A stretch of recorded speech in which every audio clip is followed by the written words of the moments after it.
Find high-demand international markets. Gain access to trade analytics that guide your business decisions. Identify and engage with potential buyers. Know your costs up front. Trade confidently. And keep your exports safe and secure. Through Export Jamaica, you can discover all there is to know about exporting and grow your business sustainably. From the processing of your goods, to packaging and shipping, to seeing your products reach international shelves and enjoyed by customers abroad, Export Jamaica provides the market intelligence and insights behind each step, helping you identify demand, understand export pathways, and unlock financial growth. Say hello to a prosperous future. Visit tradeboard.gov.jm/Export Jamaica to sign up today. Expanding Jamaica's reach, empowering our people.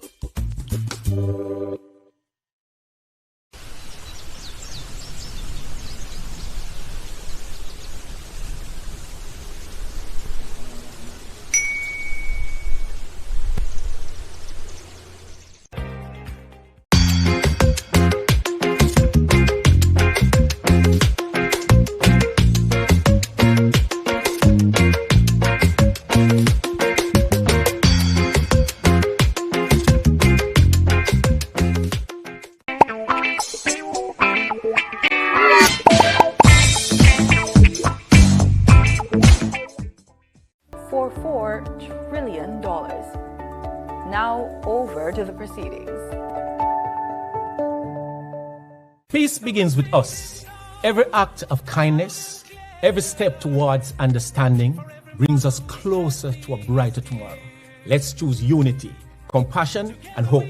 Together, we can build a future where peace reigns. Brighter tomorrow starting today.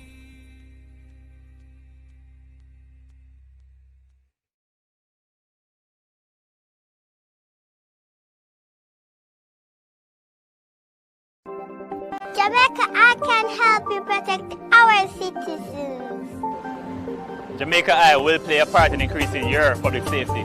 Jamaica Eye is part of an island-wide network of camera surveillance systems designed to increase the safety of you, our citizens. If you have a camera system outside your home or office facing a public space, log on to jamaicaeye.gov.jm today. Jamaica Eye, we're all connected. The Ministry of National Security, creating a safer and prosperous Jamaica.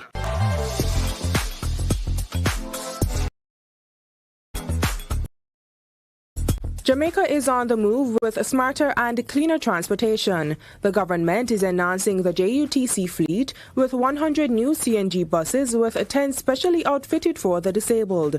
Running on compressed natural gas, these buses reduce emissions while offering advanced safety features and Wi-Fi. Jamaica is driving in comfort towards a sustainable future.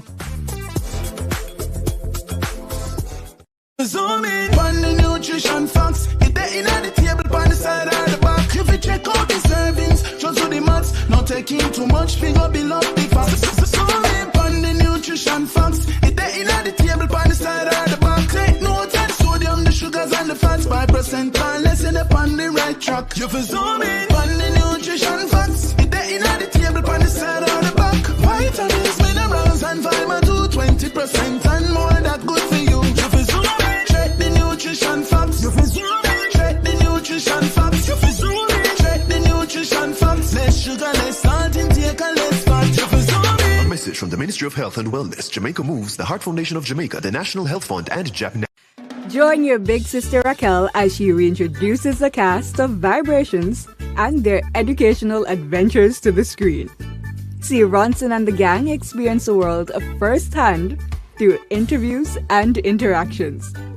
Vibrations, where kids are taught about the world from someone they can relate to. Join us every Friday at 3:30 p.m. to hang out with your big sister Raquel and the kids of Vibrations. Right here on PBCJ, the People's Station. What is the role of a backbencher in government? I'm glad you asked. They're members of parliament who are not appointed to cabinet. So they sit in the back of the legislature and they apply pressure. They examine what government legislates, participate in parliament debates, raise issues and advocate and question chamber when things don't look straight. Backbenchers represent the constituents in parliament. Backbenchers oversee the interests of citizens, you and me. But how can they be agents of government accountability after them no hold no portfolio? And them and a minister? No. So then how can they facilitate government transparency? And the next thing, them and a front bencher. So how them affect me? You see, a lot of work is in committees. So these portfolio-free MPs with less dire responsibilities are more accessible to you and me. So they help with policy, but it helps if we engage them, you see. So they're not just in the back benches, but on the ground, in the trenches. Though in the back of parliament, we're at the front of their cause. So pause. Find your backbencher at jampja.org.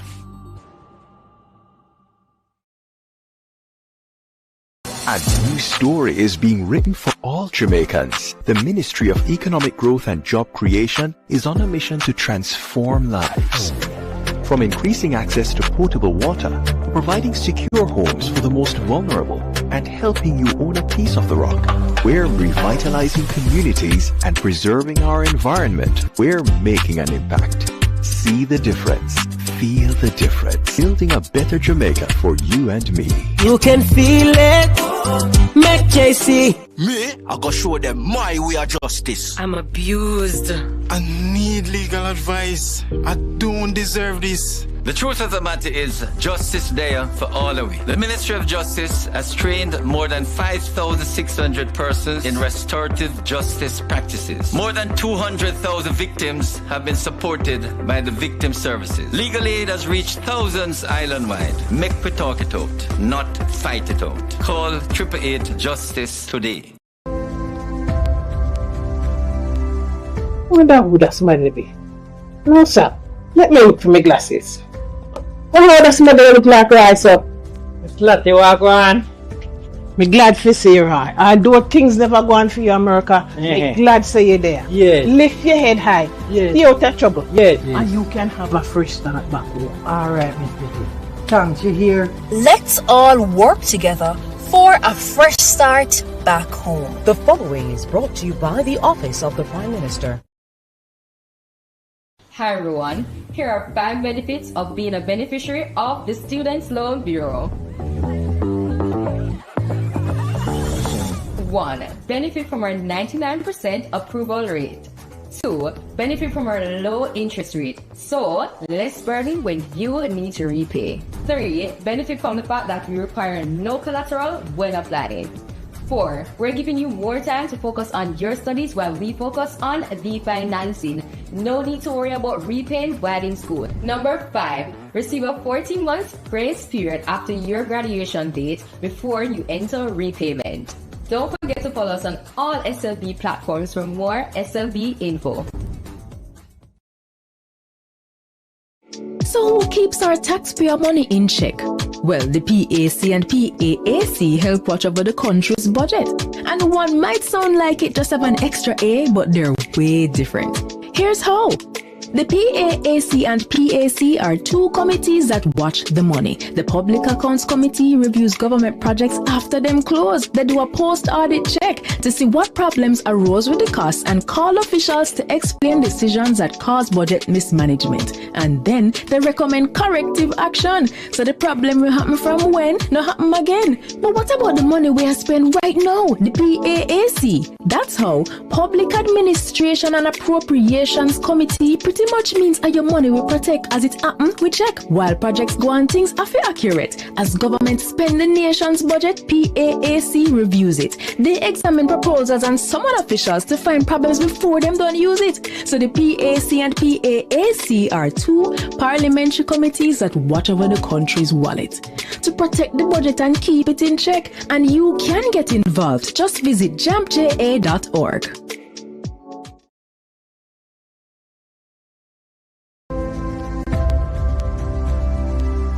Wonder who that somebody be? No, sir. Let me look for my glasses. Oh, how does somebody look like right, sir? It's Lottie, walk on. Me glad for see you, Roy. Although things never go on for you, America, me glad say you there. Yes. Lift your head high. Yes. You out of trouble. Yes. And you can have a fresh start back home. All right, Mr. Hill. Thanks, you hear? Let's all work together for a fresh start back home. The following is brought to you by the Office of the Prime Minister. Yo, babes, why me I call you so much time and I not get you?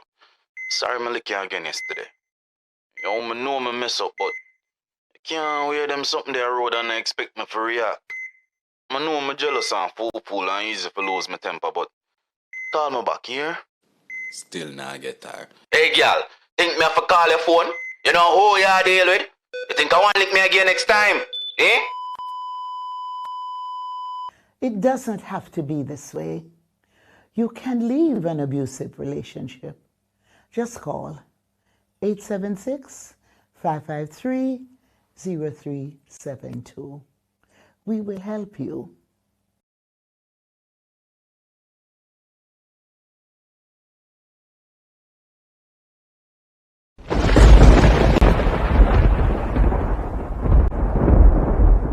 When the storm rages and the world feels shaken, remember, our strength lies in unity. It's in coming together, sharing hope, and standing shoulder to shoulder that we find resilience. Every act of kindness, every word of encouragement builds a brighter tomorrow. We are stronger as one. Our courage, compassion, and hope will light the way forward. Together we rise. Together we rebuild, because hope is never lost when we stand united, because we are stronger together.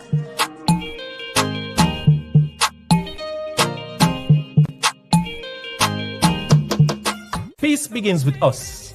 Every act of kindness, every step towards understanding brings us closer to a brighter tomorrow. Let's choose unity, compassion, and hope. Together, we can build a future where peace reigns. Brighter tomorrow starting today.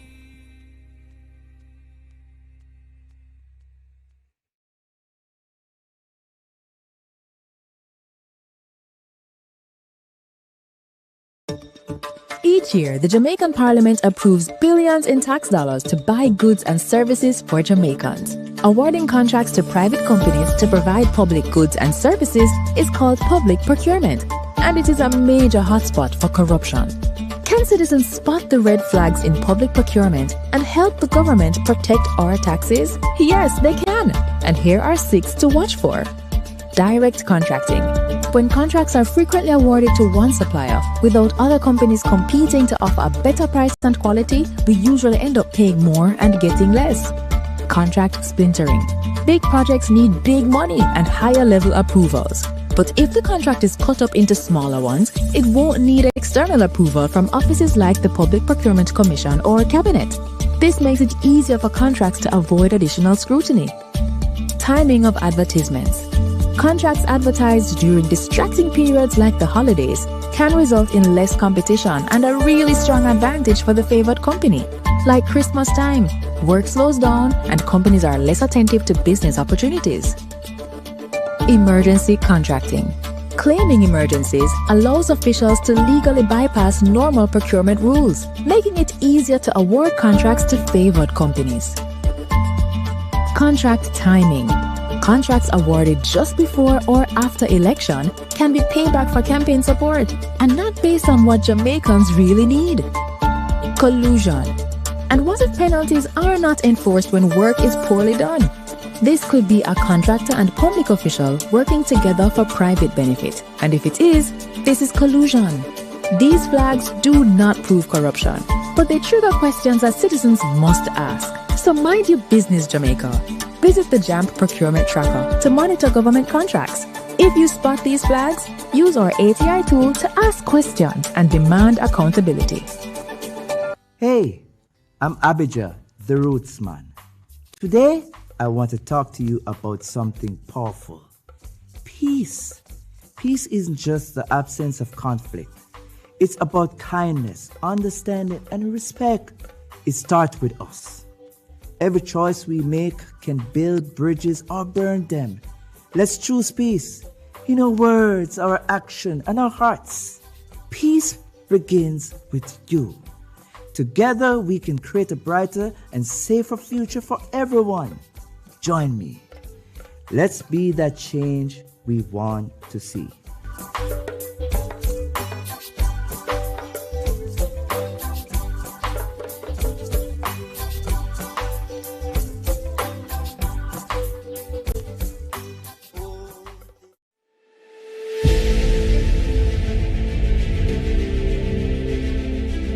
Are you an entrepreneur producing an excellent Jamaican product or service? Did you know you can earn hard currency and more significant returns by exporting?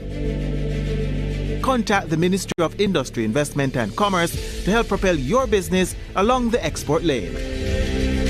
Everything you can produce, the Jamaicans overseas want it.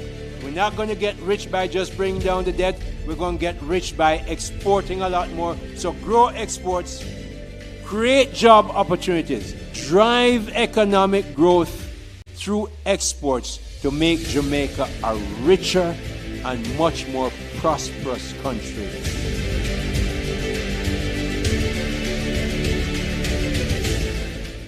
Every school is free of unhealthy, ultra-processed products. You know, those high in salt, fats, and sugar. If only that weren't a dream. The reality is that many children have an unhealthy diet at school, and 23% of them are overweight or obese. This can lead to hypertension, heart disease, and type 2 diabetes. Let's protect our children's right to health with a policy for schools that prevents unhealthy food marketing and ensures access to nutritious foods. The time is now. Let's implement the National School Nutrition Policy. A message from the Heart Foundation of Jamaica and partners. Cook it up and make we steam it. Fresh so me need it. Tilapia a real fish. Cook it up and make we roast it. Farm fresh so me need it. Tilapia a real fish. Grow smart at the best part. Food for thought so me have to eat smart. Easy catch, fully net. A tilapia so you don't know what's next. Cook it up and make we fry it. Fresh so me need it, tilapia a real fish. Bring home the best in freshwater fish. High content of vitamin B3, protein and potassium. Tilapia, simple, healthy, delicious. $1.4 trillion.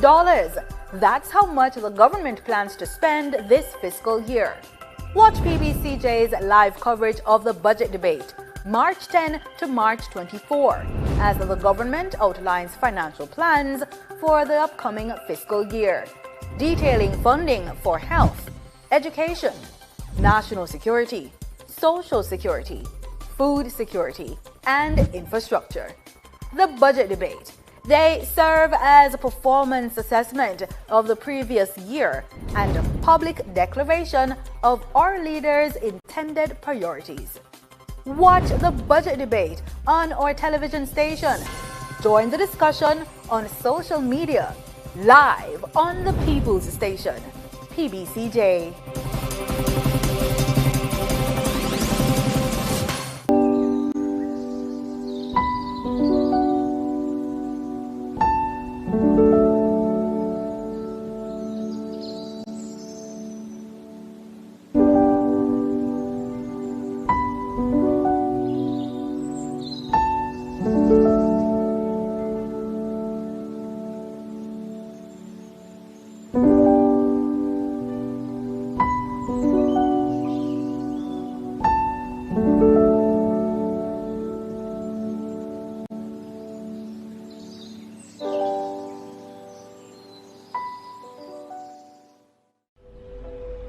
In Jamaica, there needs to be one law for all.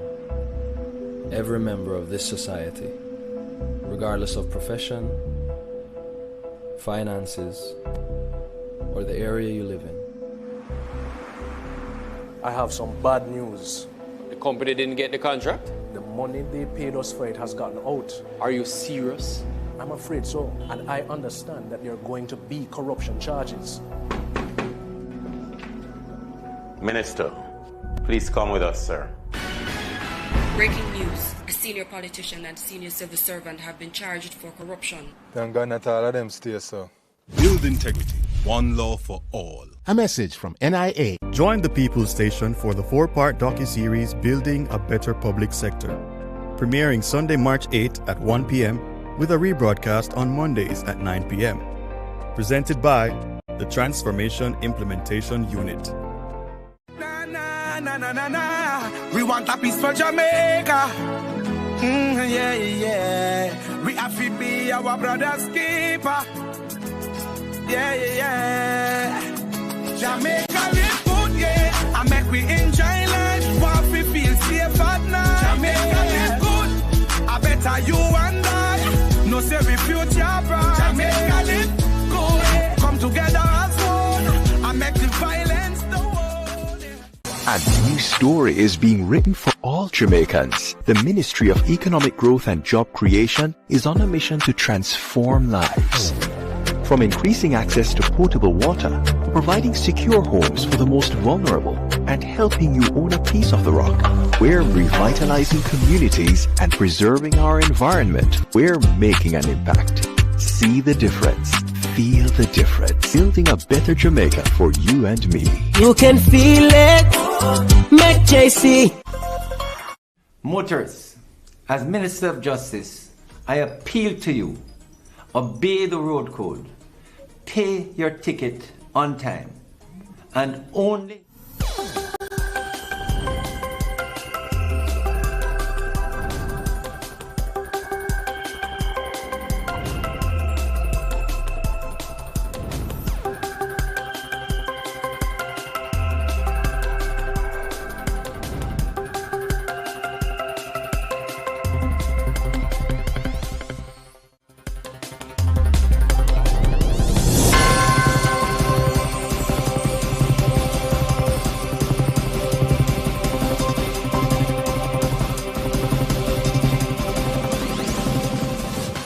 by whom all kings reign, and princes decree justice, and from whom alone cometh all counsel, wisdom, and understanding.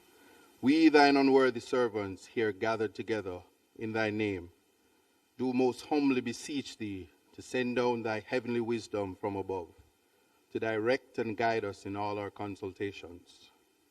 And grant that we, having thy fear always before our eyes, and laying aside all private interests, prejudices, and partial affections, the result of all our counsels may be to thy glory of thy blessed name, the maintenance of true religion and justice, the safety, honor, and happiness of the King, the public weal, peace and tranquility of the island, and the uniting and knitting together of the hearts of all persons and estates within the same, in true Christian love and charity, one towards another, through Jesus Christ our Lord. Amen.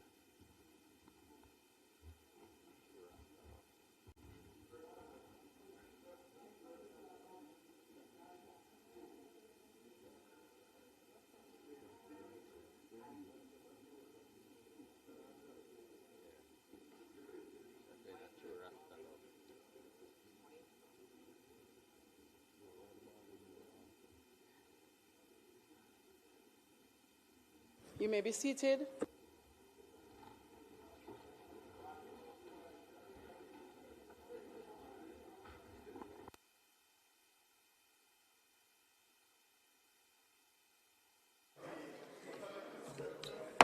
This Honourable House now resumes its sitting. I wish to warmly welcome all members to this sitting of the Honourable House of Representatives for today, Tuesday, March 17, 2026. Today, we will continue the budget debate for the financial year 2026-2027, and we will hear from the Leader of the Opposition and Member of Parliament for St. Andrews South as he makes his contribution to the debate.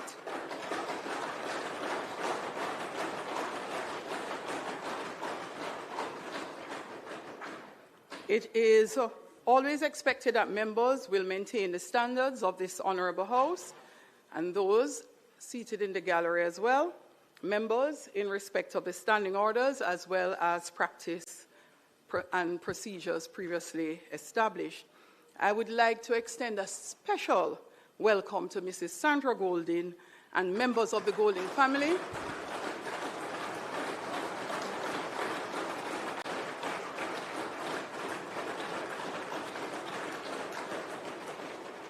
We are also joined today by members of the Diplomatic Corps, private sector representatives, and representatives of the St. Andrew South constituency. Welcome to the houses for all.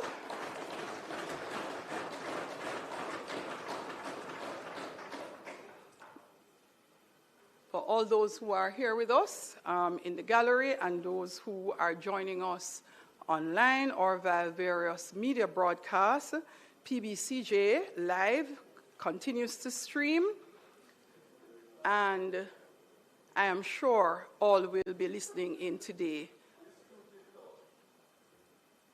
I note former Minister of Finance. He stepped out? He is here. He stepped out for a little. So Omar Davis, former Member of Parliament and Minister of Finance, is here.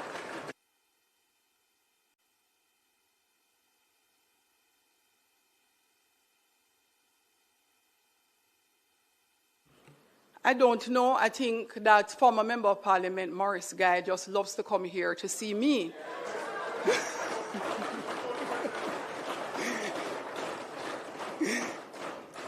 And also, here is Keisha Anderson. Keisha is a senator currently sitting in the House of Parliament. Honorable Senator, welcome. So just a short housekeeping point. Just had a conversation with the Integrity Commission. This relates to all senators, all members of the House, and for those who may have sat in the last election as councillors in the by-election. We had attempted to explain this before. Members, you are not required to submit any returns to the Integrity Commission as at 31st December 2025, which would normally have been due on the 31st of March 2026. The reason is the submissions we made as at September stands as the submission, and those will last us until March of 2027, when we will submit for 31st December 2026. So for those persons who have started to send their declarations to the Integrity Commission, they will be returned to you.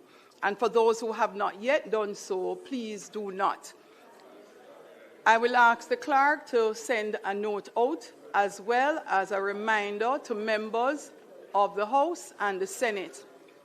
However, members, please be aware that at any time the Integrity Commission can request information from you. So persons' personal situation may be different.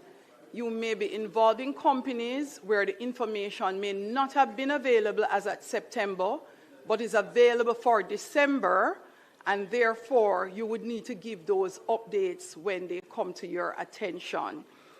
Members, I hope you enjoy today's sitting, and I hope, even with the noise, all heard as it relates to the Integrity Commission what is required of you.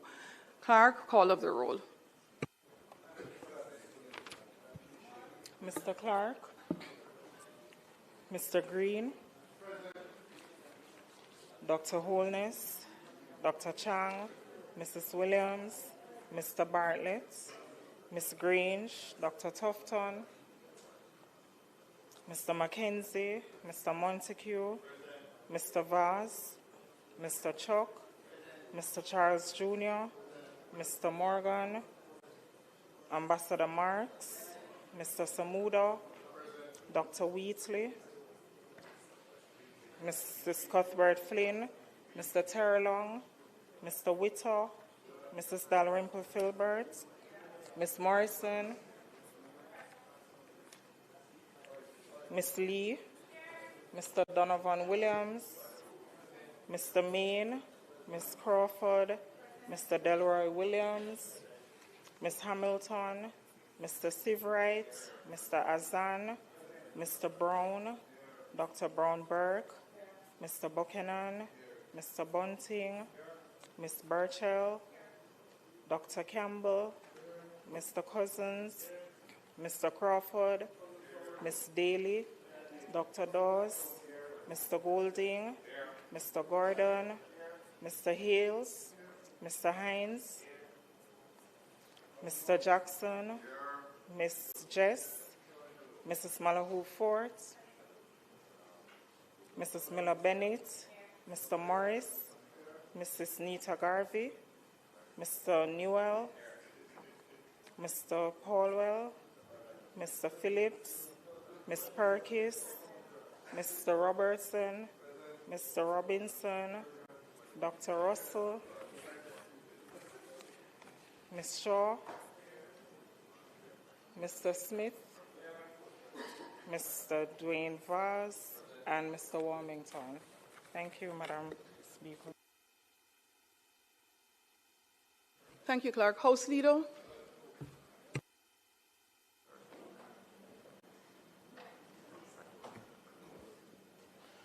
Madam Speaker, we could just go through the agenda to public business.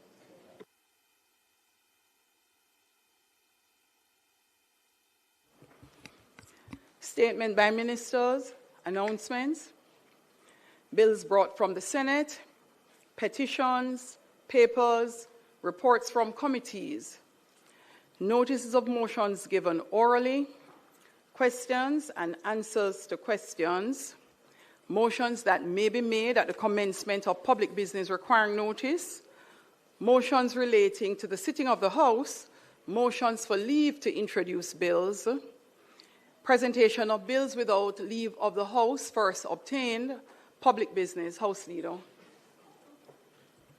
Thank you, Madam Speaker. Let me join in welcoming the family of the Leader of the Opposition, Mrs. Sandra Golding, and the children of the Leader to the House, and also former Member of Parliament and former Minister of Finance, Omar Davis, and Member Guy is here, Senator Keisha. I also seen Donna Scott Motley, former Senator. Good to have you here with us. And other members of the diplomatic corps that may have joined us. Today we will continue the budget debate with the contribution from Mr. Mark Golden, Leader of the Opposition. I ask that he be allowed to speak until the completion of his presentation, so that the time be suspended. Those in favor? Aye. Those against? Ayes have it.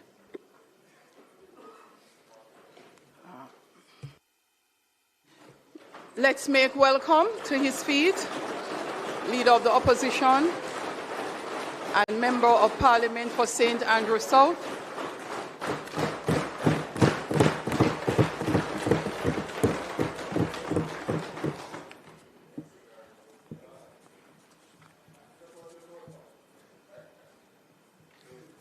Thank you, Madam Speaker. Madam Speaker, I just want to begin by thanking God Almighty for his blessings, for having enabled us all to be here, and for having enabled me to continue in the role that I play. And may he continue to show us his love and bless us with strength and commitment to do right by our beloved country, Jamaica.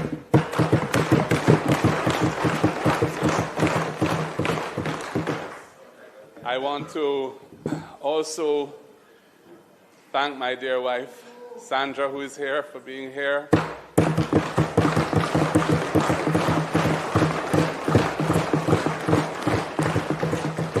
Two of my children who are here as well, Tasman and Benjamin.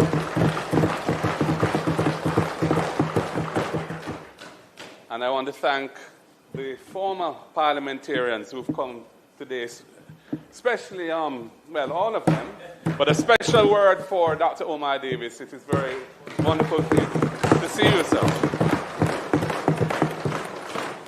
I want to acknowledge the members of the Diplomatic and Consular Corps who are here, and members of my constituency executive, my two councillors, Sarah Marshall and Louise Newland. We have some senators here as well who are parliamentarians. And of course, my colleagues on both sides of the House. It's a pleasure working with you at all times, good and bad.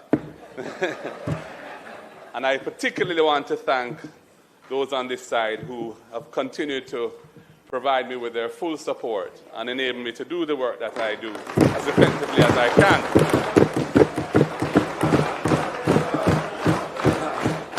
I want to thank the staff of Parliament for the role they play in enabling us to serve as elected and appointed representatives.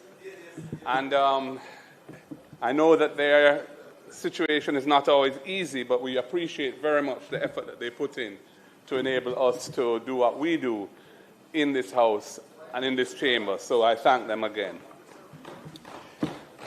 Madam Speaker, the change in political landscape of our great island that occurred in September of last year has profoundly altered the trajectory of Jamaica's future.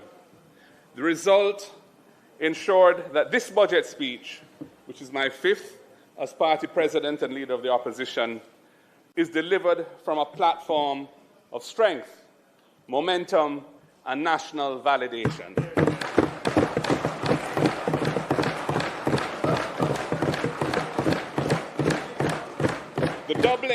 The doubling of the People's National Party's seat count is living, breathing proof that our national movement is once again firmly on a path to assuming the responsibilities of government.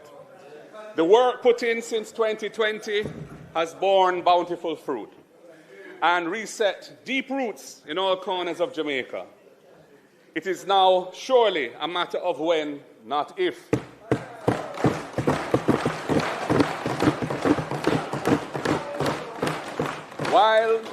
While we did come up just short of outright victory last time, the swing is undeniable. Over 100,000 more votes for the People's National Party than 5 years ago. The margins are shrinking, and the writing is there on the wall for all to see.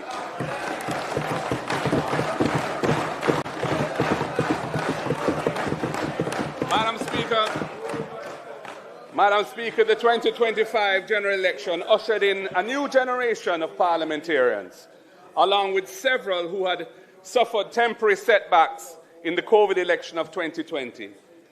We have dynamic, energized, and eager new faces to deliver, these voices ranging from the grill in the west to the eastern tip of Portland, and they have connected with voters and empathized with their needs, their goals, and their dreams. Unlike so many of the debutants seen in this House after the 2020 COVID election, they are very much here to stay.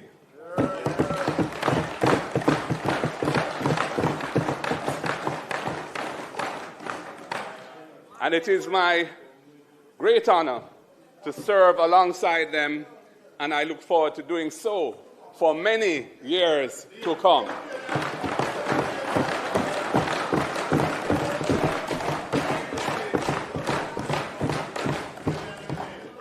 The combination, Madam Speaker, the combination of these youthful, ambitious souls with the experienced and slightly more grey hands of the previous generation, including myself and my fellow long-term PNP stalwarts, has created a parliamentary team for the times that we are living in, ready to hold this government to maximum accountability and to guide the direction that this House flows in, even from these opposition benches.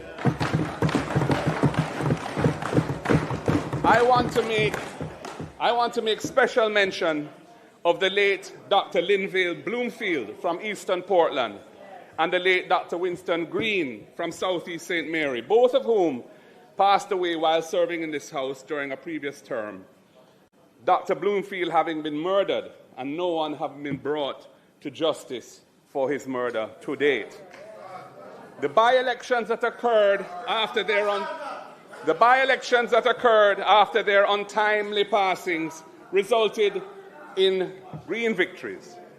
But in 2025, Isaac Buchanan and Chris Brown, in two famous victories, took back what was lost. We dedicate those victories to those two fallen servants of Jamaica.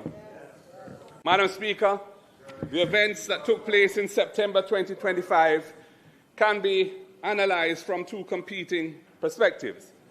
On one side, the people of Jamaica heard our proposals for progressive governance of integrity that is accessible to all Jamaicans, and it resonated with them. The people heard our plans to build a society from the base upwards rather than from the top-down approach, and it resonated with them. The people appreciated our willingness to tackle their day-to-day problems and engineer solutions that will have a practical impact on their lives, rather than fixating on macroeconomic indicators that bear no reflection on their everyday existence. And this also resonated with them. Madam Speaker, we are the party of the people, and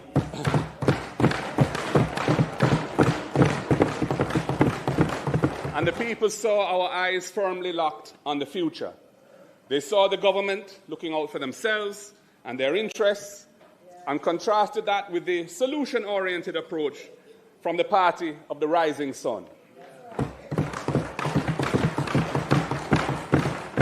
And while we came up just short, and only a few members on that side know the truth as to why, the writing, as I've said, is very much on the wall.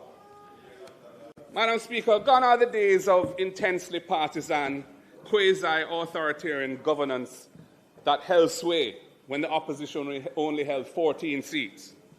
Gone are the days of arrogant sneers from the government benches when certain politically aligned media houses flood the airwaves with misinformation about disunity on this side. Well, they are now solid like a rock.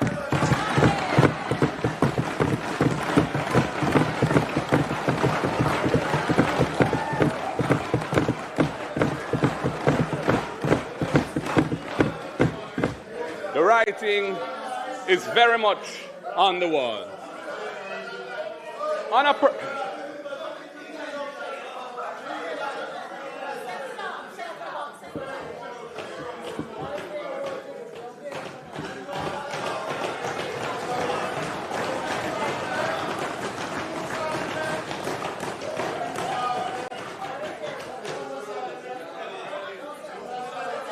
Glad you made it.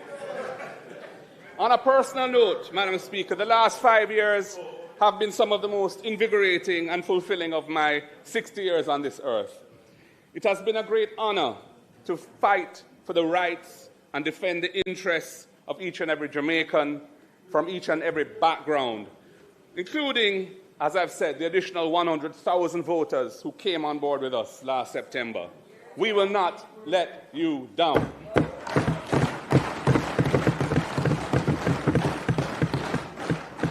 And as I say these things, I again have to give thanks and praise to the Almighty. He is my strength and my Redeemer, from whom all blessings flow. I pray that I will always do right by Him and strive to live according to His holy word. Madam Speaker, the joys of serving the people in confronting the difficult challenges faced by our beloved nation, the thrill of competing for the highest office in this land, the honourable sparring with my formidable rivals, whose day must come over here, continue to blaze the fire inside me. And now, with this powerful, massive of talent and commitment beside me, I very much look forward to finishing God's mission that we started in 2020 and living up to the legacy of my illustrious predecessors on whose shoulders we all stand.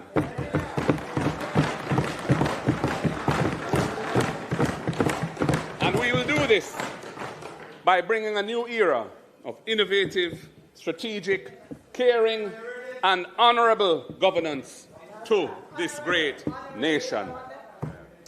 Madam Speaker, like many commentators and opinion makers, I have been thinking about what we must do to take Jamaica out of its chronic economic underperformance. With a GDP, a gross domestic product, which simply means the value of everything we produce, goods and services, in the course of a year. With a GDP of approximately $7,000 per person, one of the lowest in the Caribbean, compared with 19,000 US per person in Trinidad and Tobago and 26,000 US in Barbados. Jamaica's average real GDP growth has merely crawled along at around 0.8%, not even 1% over the last 10 years. The Jamaican economy is clearly not delivering for our people.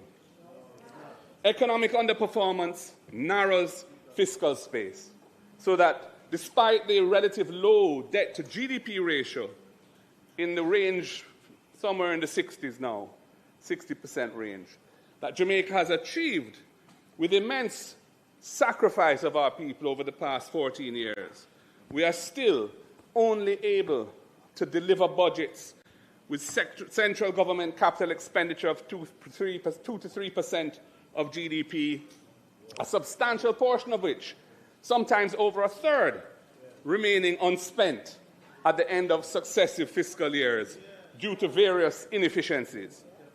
Much of our road network remains in a deplorable state. Gullies and other waterworks and waterways are in urgent need of repair, and coastal erosion, exacerbated by worsening climate conditions, outstrips modest attempts at mitigation. Madam Speaker, the education and training systems of the country are big contributors to our economic underperformance. The statistics are well known. Roughly a third of our primary school children leave primary school functionally illiterate and innumerate. They cannot read and write. A problem which, of course, feeds into the secondary system, where less than 20% of our students achieve the basic requirements of 5 CSEC subjects, including Maths and English. Only approximately 16% of Jamaicans end up with any tertiary qualification. Our workforce suffers from inadequate training and apprenticeship opportunities, so that over 60% of our workforce has no form of skill certification at all.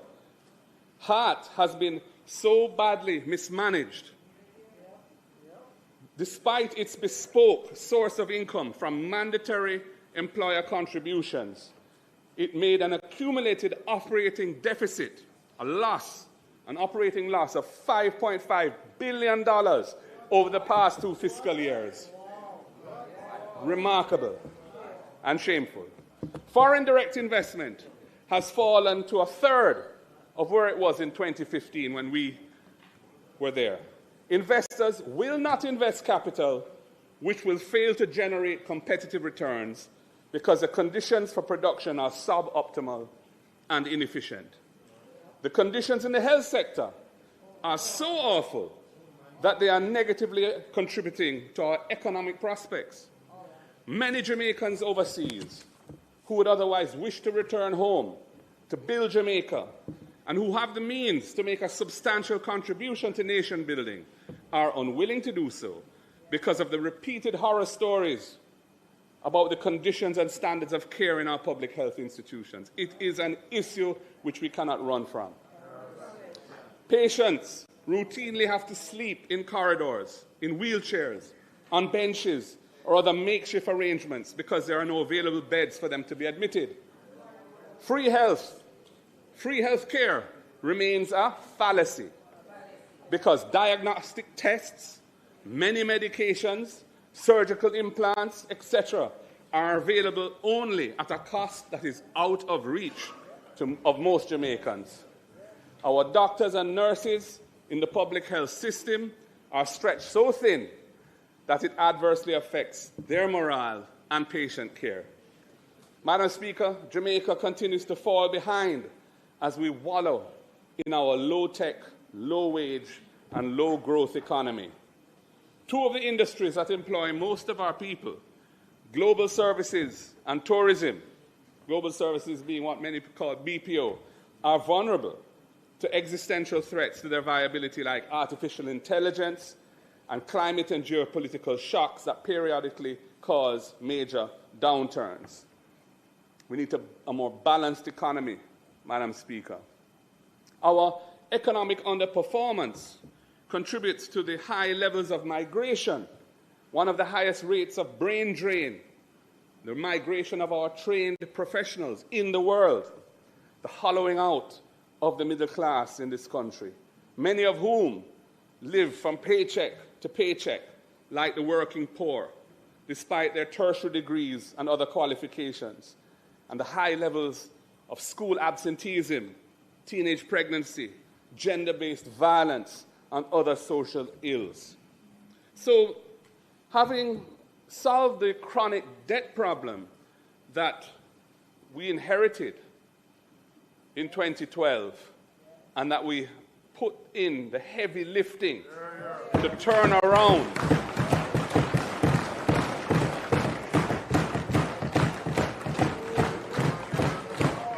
and I pause because I have to acknowledge the work that was done in the last PNP administration under the leadership of Portia Simpson Miller, most honorable, and Dr. Peter David Phillips as finance minister. Jamaica was heading off the cliff under the previous JLP government. We were unable to even sit the IMF tests, much less pass them. Our name was mud in the international financial community. It took us a year once we came back to office to persuade the financial community that we could be trusted with a new program. And we delivered on that program for Jamaica, and Jamaica's borne fruits from the work we did.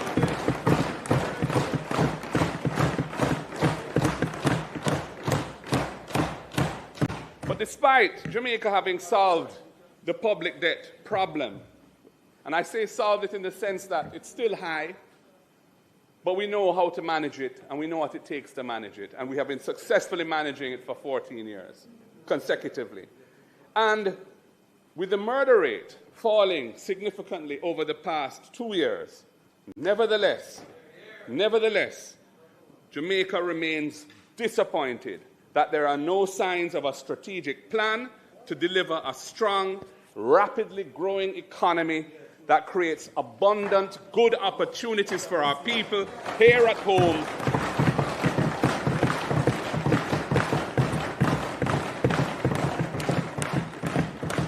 and attracts the return of Jamaican talent residing abroad. So, Madam Speaker, how do we lift ourselves out of this chronic economic lethargy? At the core of the solution is integrity. Honesty in what we say and do is the foundation of trust and confidence. A commitment to accountability and being transparent in how we govern and what we do in the name of the people as the servants of the people. We must strengthen, not weaken or undermine, the national institutions that were established to promote these principles. And we must hold perpetrators accountable for corruption. And of course, I speak of institutions like the Integrity Commission, which I had a foundational role in designing and bringing to Parliament as Minister of Justice, and the Financial Investigations Division. Madam Speaker, during the last general election in 2025, in the campaign, with its manifestos and its debates and its platform speeches, the Prime Minister did not even hint at, much less disclose, his intention to take the massive salary increase that he claimed he had given up when the heat reached him after Nigel Clark announced this massive salary increase on May 16, 2023. Not a peep out of him in the election campaign. Can you imagine that in February this year, a month or so ago, we suddenly learned that effective from payday last September 2025, right after the election, the Prime Minister would be receiving his big salary after all. Madam Speaker, that is the latest chop. That is a real brogad move.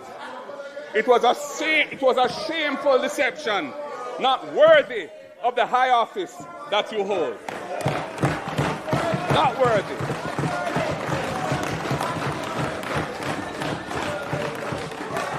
Madam Speaker, as leaders,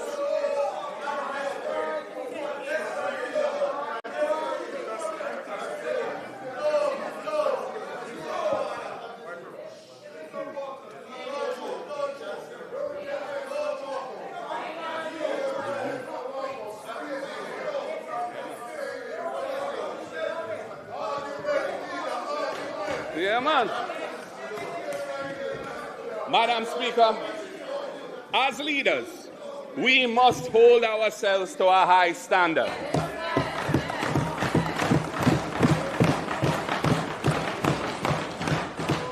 And we should be quick to do the right thing by leaving the scene when transgressions come to light which are not compatible with clean and honest government in Jamaica today. Unfortunately, the reverse all too often prevails. Impunity rules the roost as persons in positions of responsibility become serial transgressors. And it doesn't seem to matter because nothing happens to hold them to account. Madam Speaker, we cannot build our nation that way. We cannot build a nation that our people aspire to and deserve on such weak and wobbly ethical foundations.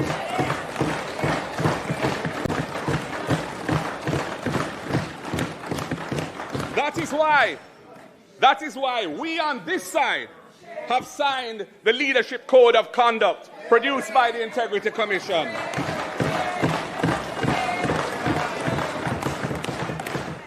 Committing ourselves to upholding principles of good governance and being accountable if we fail to do so. You should be further strengthening the anti-corruption arsenal by introducing the important tool of unexplained wealth orders to further reinforce the tools available to law enforcement now for recovering illegally obtained income and wealth. That was agreed upon by both sides in 2019, but you have cast it asunder. Why have you abandoned the procedures of impeachment of parliamentarians and other holders of high office that former JLP Prime Minister Bruce Golding tabled in this House in 2011 and I updated by tabling a private member's bill in 2021?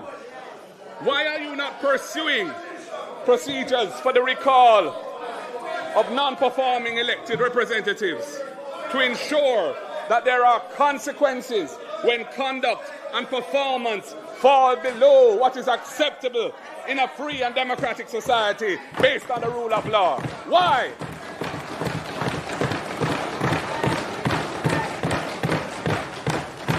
We remain committed to these reforms that enhance accountability and good governance. I ask again, why have you not joined in our call for strong public education to promote wholesome values and attitudes based on love and respect for our fellow citizens, and playing by the rules or changing those rules if they're not fit for purpose? Why have you not joined with that? In my budget debate presentation last year, I stated a critical dimension which concerns many people a great deal and which I feel compelled to address is what may be referred to as the moral decay of the social fabric of our country. It is manifested in a lack of respect and care in how we treat each other. The callousness of the behavior we see around us every day, and the corruption that has taken over the affairs of the nation. Indeed, it has everything to do with the values we uphold, which uphold our society and our attitudes to life and to each other in our society. That is what I said then. Former Prime Minister Percival James Patterson tried with a values and attitudes program. Sadly, it was sacrificed on the altar of partisan politics. And I think former Prime Minister Bruce Golding has acknowledged his regret about that. I remain committed to pursuing a national effort for a non-political movement that embraces principles and practices for the spiritual, moral, and ethical upliftment of Jamaica. I am committed to that. Politicians should not seek to lead that movement, as experience has taught us that the approach of politicians leading it would likely mean it doesn't get off the ground. But it must be supported, it must be facilitated, and it must be championed by the government of the day, and you are failing to do so. As I said last year, Madam Speaker, our vision is that this movement will be led by spiritual and civic leaders who have the reputation, credibility, commitment, and desire to do so. Collectively, we must raise the bar as champions of change and restore the social fabric of this country.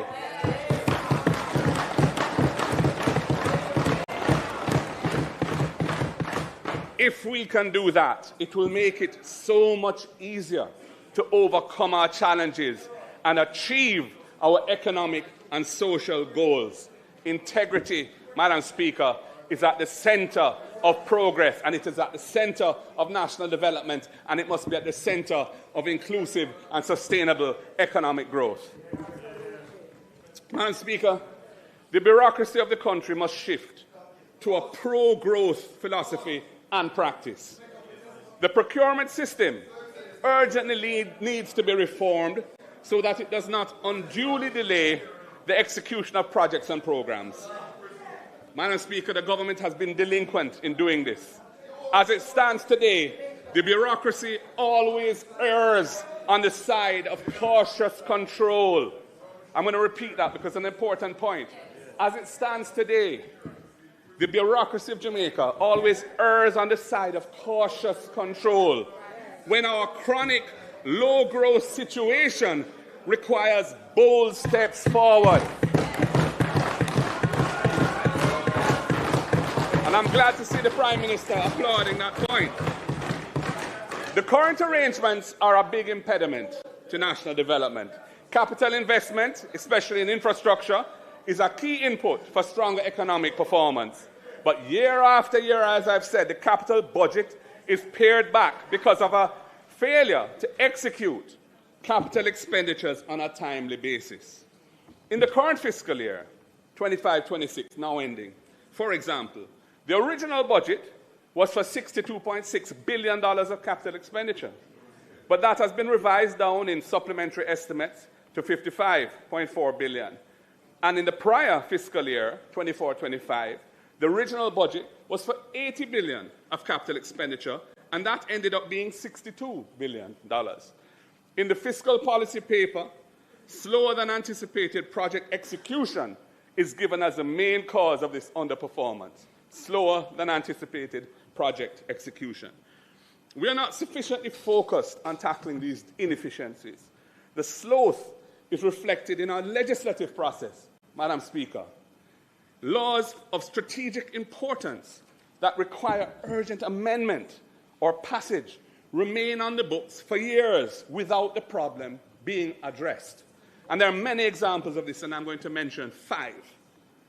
The amendment to the companies legislation to facilitate the migration to Jamaica of companies incorporated abroad. A bill was tabled by this government, I think 3 or 4 years ago, that would have done that. Not a word since. Secondly, the amendments to the 2022 firearms legislation to address the impact that it's having on the backlog in the criminal justice system. It needs to be fixed because it is causing big problems in the criminal justice system. Thirdly, the new Customs Act that entered Parliament over 5 years ago still hasn't made it into law. We're talking about the logistics, we're talking about trade, we're talking about the impetus for economic growth and development, and we can't get these critical laws passed in a timely fashion. Fourthly, the amendments to laws governing teenage promiscuity, which are throwing hundreds of adolescents before the courts each year, despite the 2018 reform recommendations of the Joint Select Committee, which I was on and some of you were on, which reviewed these laws. These should be fixed urgently. And fifthly, the legislation to establish the National Reconstruction and Resilience Authority, NARA, the vehicle announced last year to drive post-Melissa reconstruction, but remains currently a mere department within the Office of the Prime Minister, with no legislative framework, no statutory powers to enable it to pierce through the knotty bureaucracy and drive rapid transformation reconstruction. Madam Speaker, this legislative inefficiency negatively impacts our economy and our society.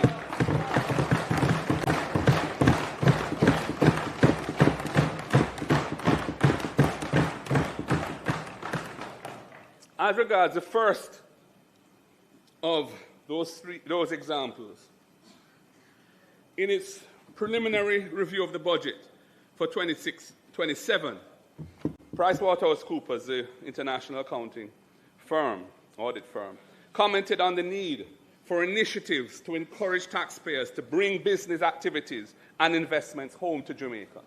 We have a big diaspora. We need to encourage them to bring their capital here.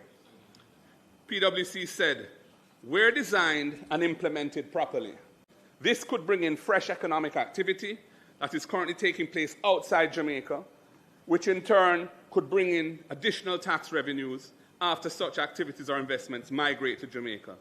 There is no good reason for this to remain in limbo, and it's consistent with what the opposition spokesman for finance said last Thursday about digital nomads, encouraging people abroad to come here, spend their money, and help to drive consumer demand, drive investment, and drive economic growth. Instead, what do I hear? I hear the Prime Minister retreating 30 years into his spin on FinSac. He will no doubt to seek to revise history to suit his desired narrative. That is a refuge of someone who has run out of ideas.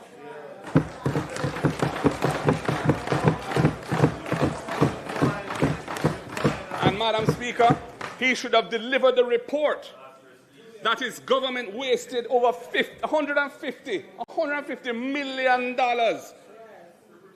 on and never delivered about that story of FinSat. That report has never been delivered. Madam Speaker, the Prime Minister's narrative cannot help Jamaica move forward in this perilous time.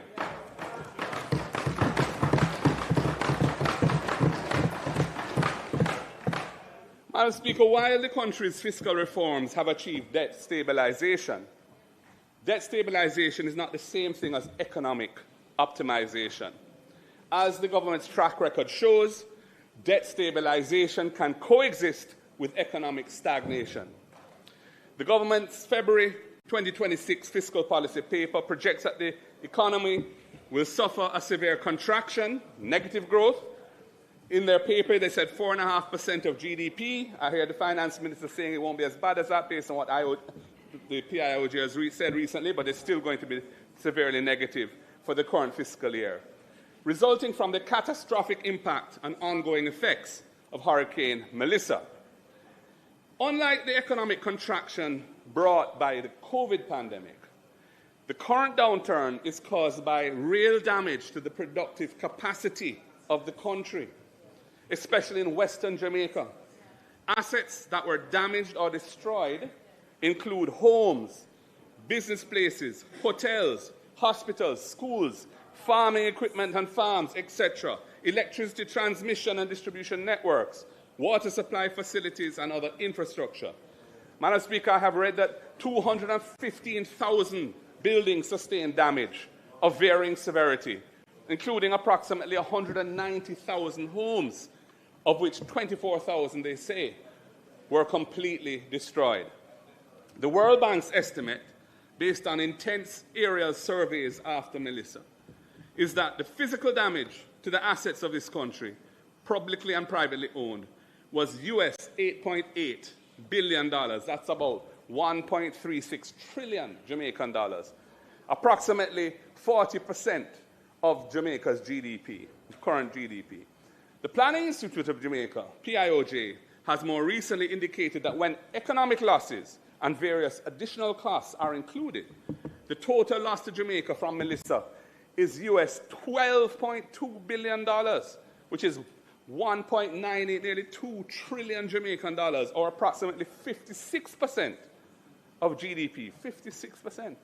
In other words, we have been hit very, very hard, and we need to fight even harder to get the country out of the slump.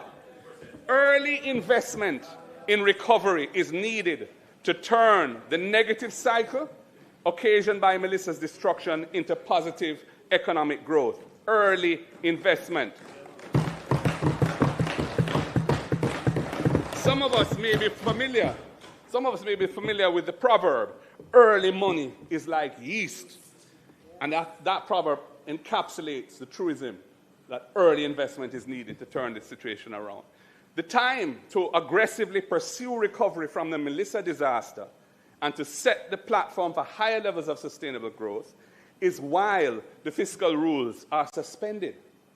Now is the time to drive GDP growth, because it will be much more challenging once the maximum 2-year suspension of the fiscal rules comes to an end and the law does not permit any further extension. At that point, which is probably, I assume it will be extended for 2 years. It's been extended for 1, but I assume it will be 2 years. At that point, in other words, with the fiscal year commencing April 1, 2028, the fiscal rules will again chip in. The fiscal rules will require years of tight fiscal policy to generate higher surpluses, primary surpluses, that can bring the public debt down to the 60% legislative target by the legislative deadline. This will clamp down on expenditure on infrastructure and other public goods. Having stripped the cupboard bare with the sell-off of the Norman Manley International Airport and the Sangston International Airport's future revenues, no major forward sale of assets is planned that can provide additional fiscal space at that time. So, and I also want to make one point, which is that although the fiscal policy paper has this target date for achieving 60% of GDP as 2030, March 31, 2030, in the law, it's still March 31, 2028. I assume the minister is going to bring legislation to fix that, but who knows? Madam Speaker, with the fiscal rules being temporarily suspended, now is the time to really focus on driving recovery and growth.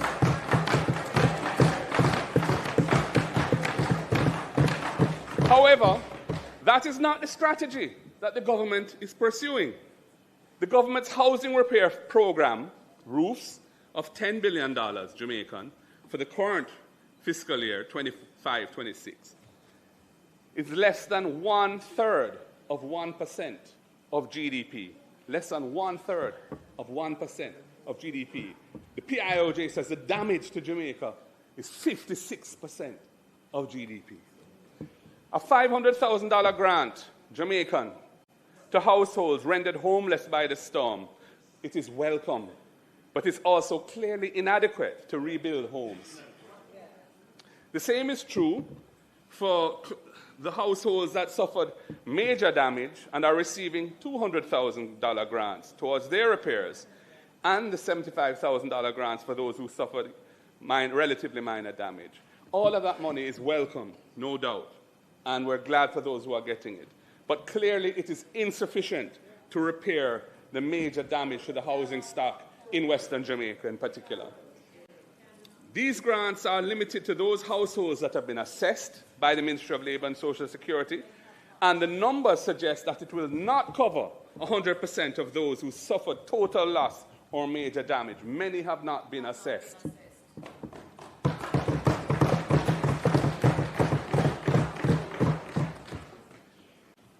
$5 billion out of the $10 billion has been allocated to those whose homes have to be totally rebuilt, which implies support for only 10,000 households of the 24,000 homes that we are told have been totally destroyed.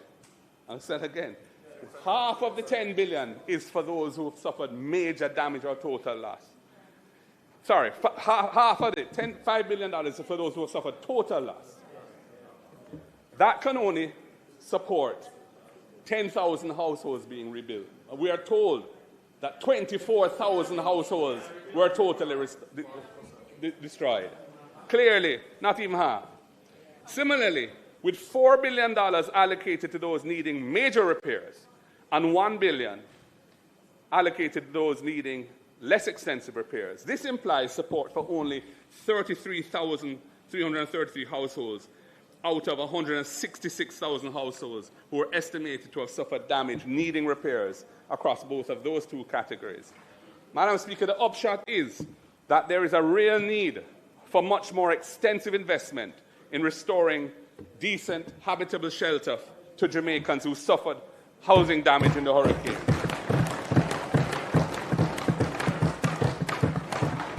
Much of that damage is uninsured. Homes that receive only partial repairs and are not restored to full habitability will mean families that are hobbled by unplanned housing repair costs for months and years to come.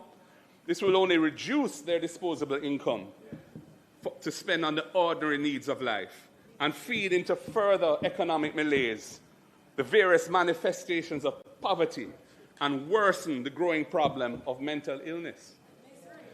The ROOFs program also appears to ignore the element of resilience in its design, merely handing out grants of amounts which are manifestly insufficient to cover the cost of adequate repairs, guarantees that households resort to the least cost approaches to effecting those repairs because the money is enough, so they have to make it stretch. This is clearly short-sighted, Madam Speaker, as Jamaicans should be using construction materials and techniques that will make their homes more resilient to future climate disasters than they were before.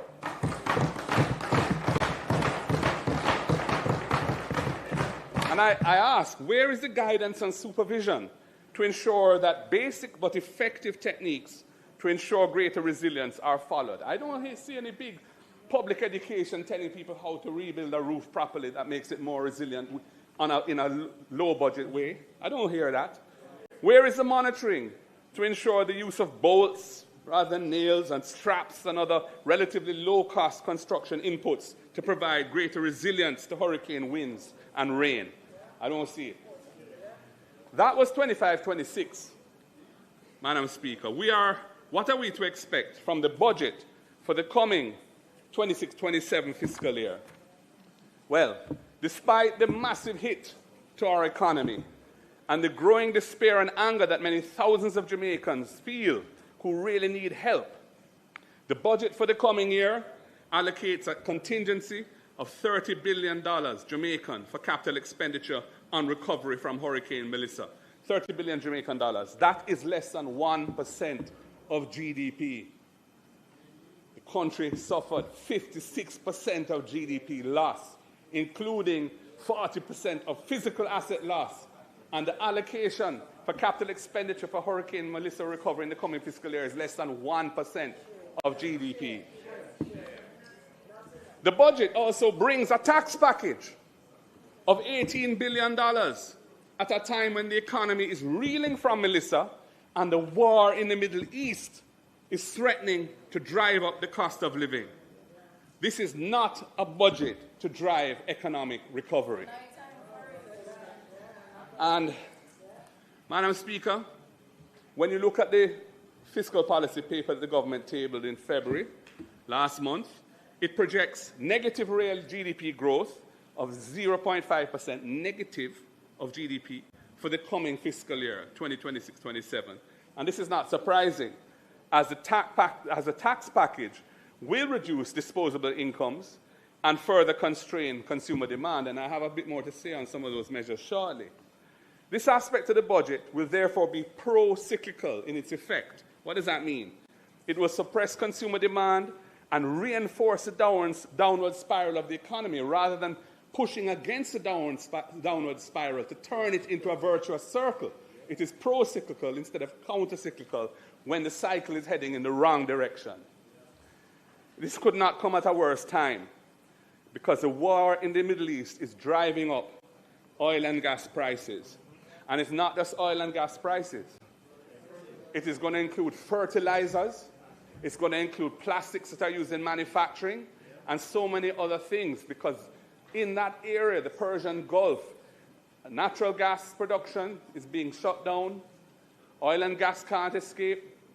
And it is part of the whole supply chain for the food production of the world and the manufacturing production of the world. Petrochemicals are a critical ingredient in fertilizers and in pharmaceutical drugs and so many other things.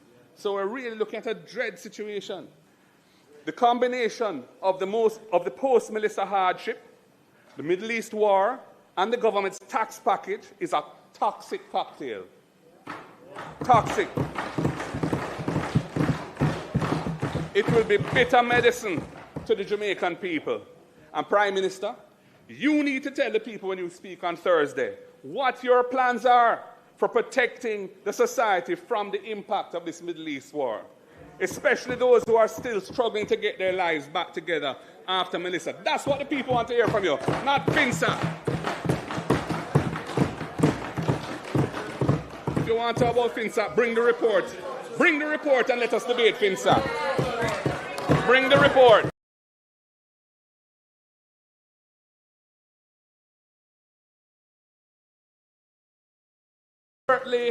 Outlined by the opposition spokesperson for finance last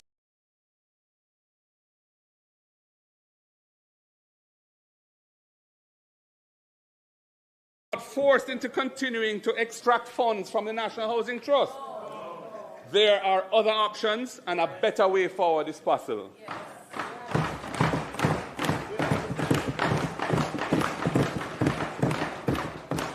Our finance spokesperson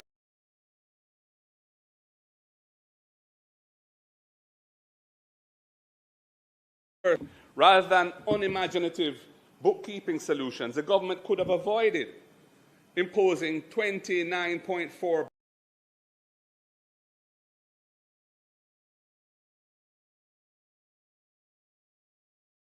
extraction on the Jamaican people for the coming fiscal year. As he has shown, there is a better way. The impact on the debt-to-GDP ratio of financing the gap without resorting to additional taxation is minimal, a mere 0.44% of GDP. Our approach would leave more money in the pockets of the Jamaican people and more reserves in the National Housing Trust to help reverse the negative GDP growth that Jamaica is now suffering and drive recovery at a faster rate. We have a better plan. A better plan. Madam Speaker, looking at the tax measures,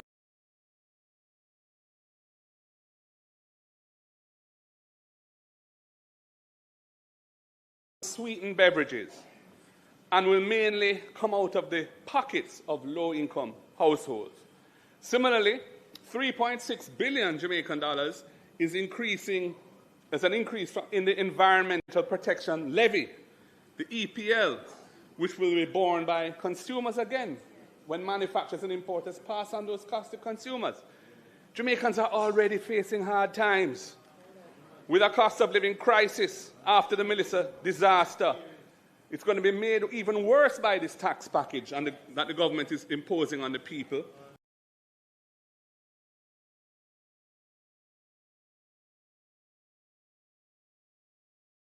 These revenue measures will have an inflationary impact, pushing up the cost of living on the Jamaican people at a time when the cost of living is spiking due to the war in the Middle East. As I've said, bitter medicine is on its way. As our finance spokesman pointed out, despite the way that these measures have been sold to the public, neither of the taxes on sweetened beverages or the environmental protection levy, neither of them is designed in a way which will improve public health or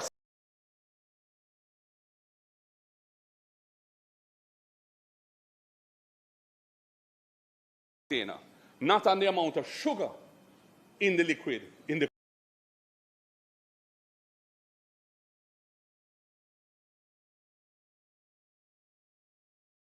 Furthermore, the mere fact that the government intends to collect this tax, which is how it's funding its budget,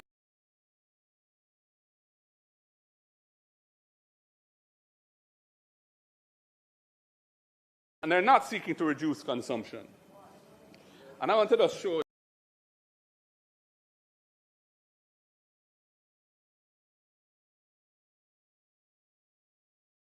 $500 milliliters, which is half a liter.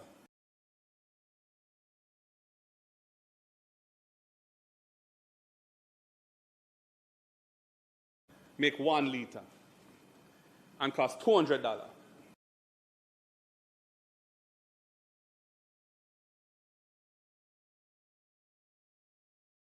Than gas in Jamaica.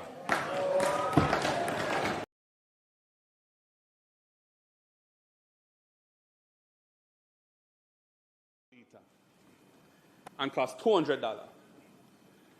A liter of gas at the pump is $185.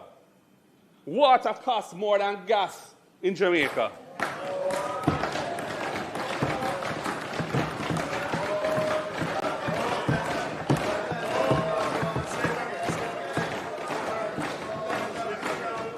$200 for 2 bottles, making 1 liter, $185 per liter at the pump.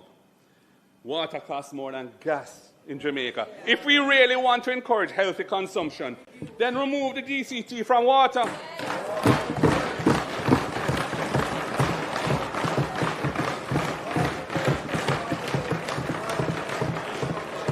And other healthy alternatives so that the people can afford to buy them.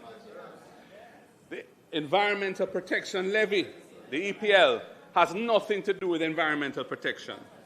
Despite its name, the money goes straight into the consolidated fund as general revenue. It's not earmarked for any environmental cause whatsoever. It's just like any other tax, and it's used to fund expenditures generally, not to fund environmental expenditures in particular. Furthermore, the announced change to the EPL will favor importers and make local manufacturers less competitive, and that is a very bad thing. We need to encourage local manufacturing and value added here, not importing value added from abroad. We need to drive growth and create wealth in the country. As it stands now, the EPL is applied to 100% of the CIF value of imports, but is applied to 75% of the sale price of locally manufactured goods. This differential, 100% on the imports, CIF value, 75% on the sale price of locally manufactured goods, that differential recognizes different positions that are occupied by importers and manufacturers in the local supply chain. Importers add their profit margin to the CIF value, and there then may be additional margins added by distributors and possibly retailers.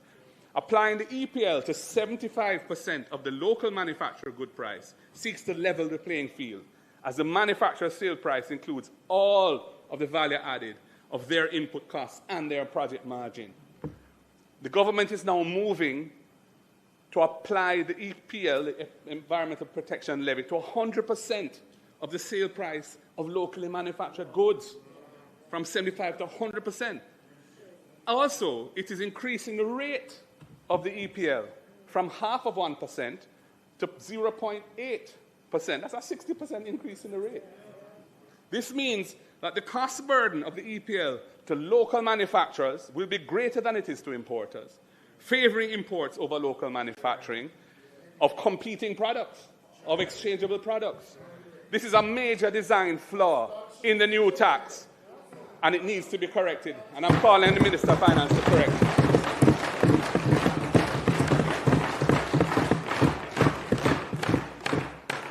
Madam Speaker, in the Minister's Revenue Measures Ministry Paper number 17, the Minister of Finance said that the government is putting GCT on digital services and intangibles purchased from overseas providers by consumers in Jamaica. It says that this is projected to raise 300 million Jamaican dollars in the last quarter of the coming fiscal year. That's between January and March 2027. And $4.2 billion in the following fiscal year, 27-28. But in her budget speech last Tuesday, the minister spread confusion and muddied the waters by seeking to justify this new tax as protecting local retailers. How can imposing GCT on digital services help local retailers? It is policy incoherence. And in 2024, their government already provided an incentive for imported goods that are purchased online. They doubled the customs duty threshold from $50 US to $100 US. So they're moving in two competing directions. But the truth of the matter is that if it's a digital services tax on intangibles, it really has no impact on retailers. Madam Speaker, I want to say a little bit about the draining of the National Housing Trust. This year, we celebrate the 50th anniversary of the establishment of the National Housing Trust.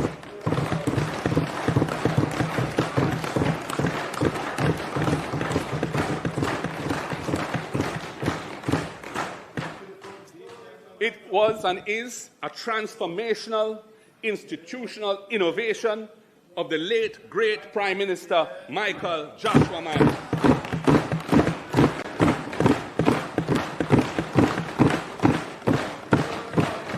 The man.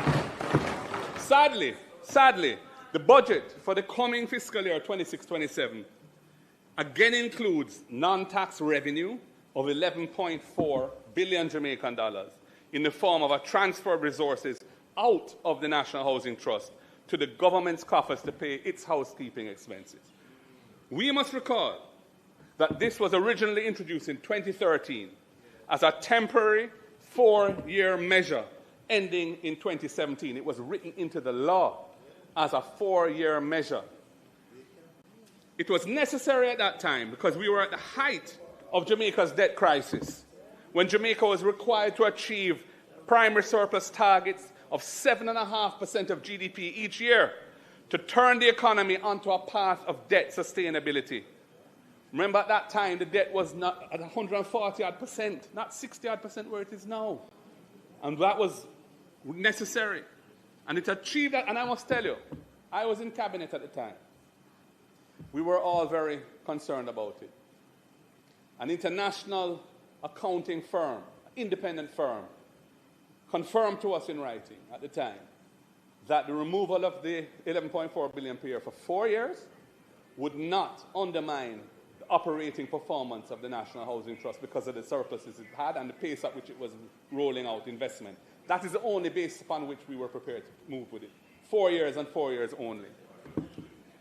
It achieved the objective, and Jamaica was able to discontinue the borrowing relationship with the IMF in 2017 at the end of our program. Despite those circumstances, the then opposition vehemently criticized it at the time. Vehemently.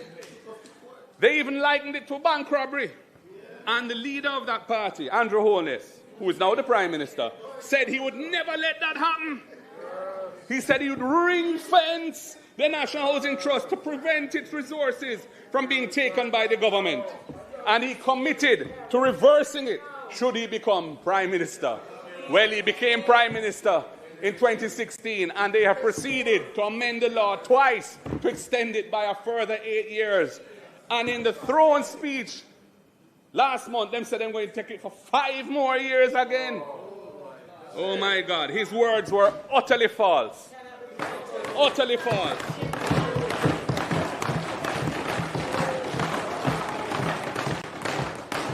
Under his watch, as Minister with responsibility for NHT, because NHT falls under him, this government has passed legislation twice to extend that extraction of resources each year for 10 years while they've been in office.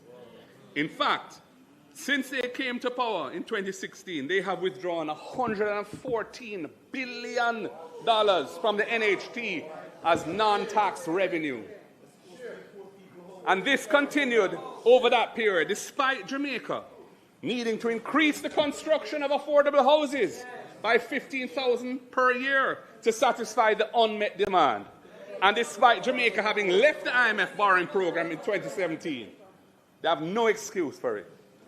Now the government, as I've said in the throne speech, has announced that it's going to extend this again for 5 more years. That means that they're going to reduce the financial base of the NHT by a further $57 billion over the next 5 years. At a time when Jamaica's housing stock in western parishes has been decimated by Melissa, these resources should be deployed by the NHT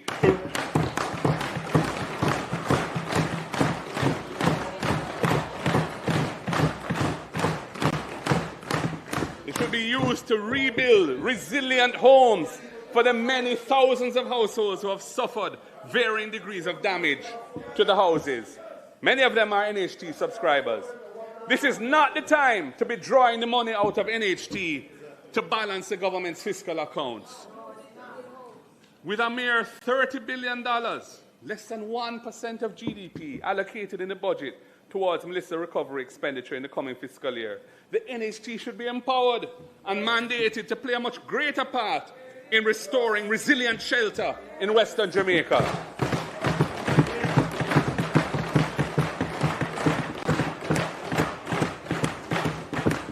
This is not the time to be depleting the resources of Jamaica's most important housing institution. Bad policy, Prime Minister.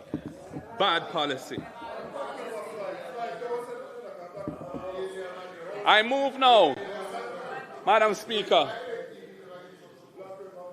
In the context of the need to drive recovery, I am concerned that the allocation of 100 billion Jamaican dollars for central government capital expenditure in the coming fiscal year is likely to be unspent, a good portion of it, given the chronic strictures of the procurement rules and other bottlenecks that have been impeding the effective execution of capital projects year after year after year. Madam Speaker, I believe it would be more effective to channel a part of these resources through the municipal corporations and agencies that operate at the community level, such as the SDC, RADA, Solid Waste and Water Commission, in executing relatively small but urgent and needed tasks in the aftermath of Hurricane Melissa. These resources should be deployed to undertake the removal of fallen tree debris, restoring pedestrian walkways and footpaths, restoring fences around publicly owned properties, repairing catchment tanks, cleaning the intakes to springs, cleaning side drains and culverts, repairing broken retaining walls, and other small structural repairs and the like.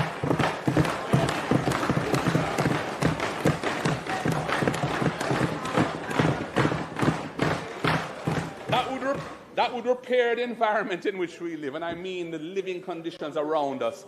And it would repair the mentality of our people who have to live in squalor and decimation from Melissa. And it would help to, it would be counter-cyclical. It would help to push against the malaise that we're now in and take us out of the slum. Make it a habit. 7 minutes of Tai Chi every morning, all the way for 1 month. In 1 week, you'll feel better. In 2 weeks, you look better. In 1 month, as part of their civic duty. End of quote. Madam Speaker, the next stage of Jamaica's economic reform should not be about increasing tax rates. That is lazy, unimaginative, and it's an approach being taken by this government which should change its path. We say no to that. It is bad economics and will be damaging to the economy and the Jamaican people in our current circumstances. I think I should remind them, it is the PNP that reduced personal income tax from 33 and a third to 25%. It's the PNP that reduced GCT from 17.5% down to 16%.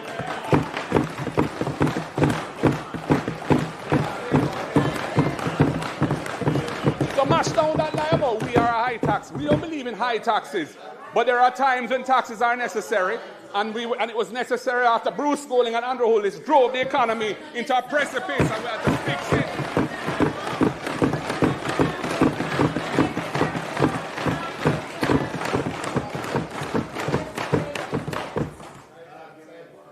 Increasing tax rates and putting in new taxes on the people when you're in an economic slump is bad economics and will be damaging to the economy and the Jamaican people in our current circumstances. The next stage should be about ensuring that the taxes that are already on the books, are fully and fairly realized. A revenue system should be judged by how much of what is legally due is actually collected consistently, efficiently, and equitably. Where leakage persists, compliant businesses and compliant consumers shoulder a disproportionate burden of the tax. Where there's leakage, where enforcement is episodic, occasional, arbitrary, fairness erodes. Where systems are fragmented, borrowing costs rise, and compliant taxpayers suffer. In my March 2024 budget presentation, I said this to the current Minister of Finance's predecessor. Minister, I said, the current 15th March deadline is pretty rough on everyone who has to file their taxes. Getting the past year's accounts audited and then preparing the tax returns all by the 15th March is really too much of a crunch. An April deadline could ease the pressure significantly. It's time for change. I continue. Other countries have later deadlines, which helps with their budgeting and financial planning. So why not take a leaf out of their book? It would give taxpayers who file more time to get their taxes right and would improve the accuracy of tax filings. It also improves compliance by allowing a more reasonable deadline. It would be a step towards a stronger, more stable economy. End of quote. Madam Speaker, I'm encouraged to make some further recommendations today because in February, a month ago, we passed legislation partially implementing that recommendation, partially.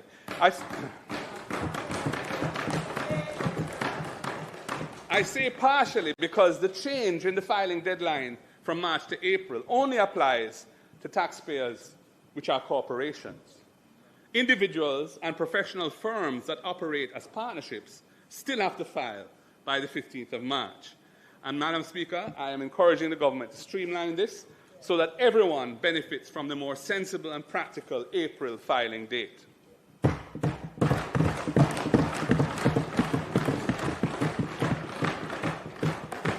Madam Speaker, the success of the tax amnesty in the first quarter of 2025, a year ago, which collected $10.5 billion Jamaican dollars in outstanding taxes, illustrates the benefit of providing taxpayers with attractive mechanisms for coming forward voluntarily to settle outstanding tax matters and regularize their tax affairs.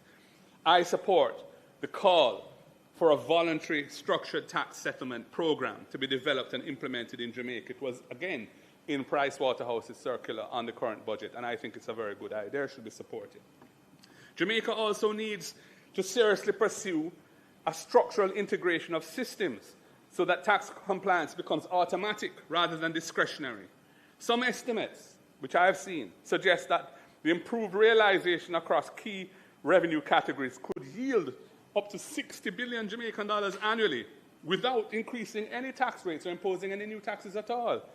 Our finance spokesperson provided a telling example on Thursday last of how $8.6 billion of this can be achieved in the coming fiscal year. And, you know, the truth is that if we had a year to roll it out, we would collect a lot more than $8.6 billion. And he conservatively puts the $8.6 billion because he recognizes that it will take some months of concerted effort, serious management of the system, backed by serious political will to make it happen. But it could be done. GCT, General Consumption Tax, is Jamaica's largest indirect tax, and it is projected to generate 330 billion Jamaican dollars in the upcoming fiscal year. And the related tax, the Special Consumption Tax, SCT, is projected to generate another $113 billion Jamaican. The system requires businesses to collect these indirect taxes at the point of sale, hold it in their cash flow, temporarily for a period and then remit it later. That time lag creates opportunity for underreporting, inflated input credits, nil returns despite commercial activity, and fraudulent refund claims. Enforcement relies heavily on audits after the fact, and these are costly and necessarily selective and unevenly applied.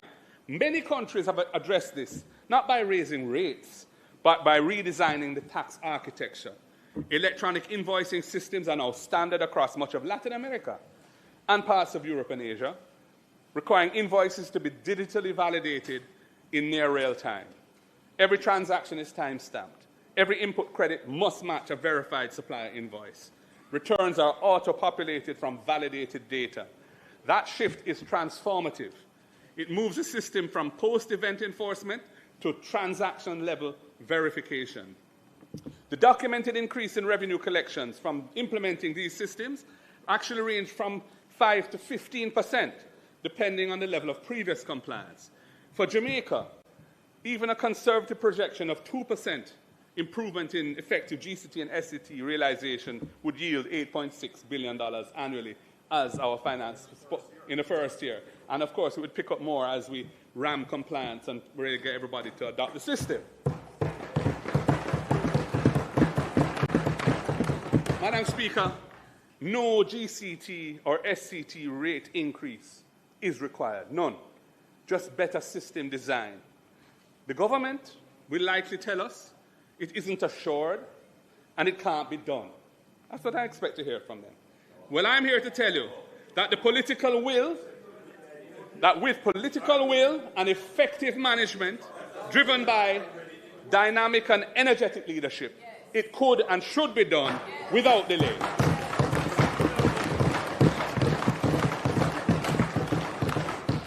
I will now share some other examples of how to optimize revenues over the next 3 years without increasing taxes, as we seek to finance strong recovery from Melissa and build back better. And I do so in a spirit of goodwill to all Jamaicans on both sides of the aisle. I'm not hiding it, I'm sharing it for the good of the country. I move to income tax, which is the largest tax type, projected to yield $342 billion in the upcoming fiscal year. In this case, leakage flows from artificial loss positions, profit declarations that bear little resemblance to import volumes or sector margins, weak withholding adherence, and payroll inconsistencies. This is all sources of leakage in the income tax system. The fundamental issue is structural. Tax filings are treated as isolated submissions rather than nodes in an integrated economic data network. A modern compliance system would automatically link income tax declarations to GCT turnover data, customs import declarations, payroll filings, beneficial ownership records, director compliance histories, and municipal corporation approvals of projects and so on. So, for example, if a company imports $150 million Jamaican dollars in goods but declares $20 million in turnover and a tax loss, the system would automatically flag that anomaly. A 5% improvement in effective income tax realization would yield $17 billion annually. Again, this is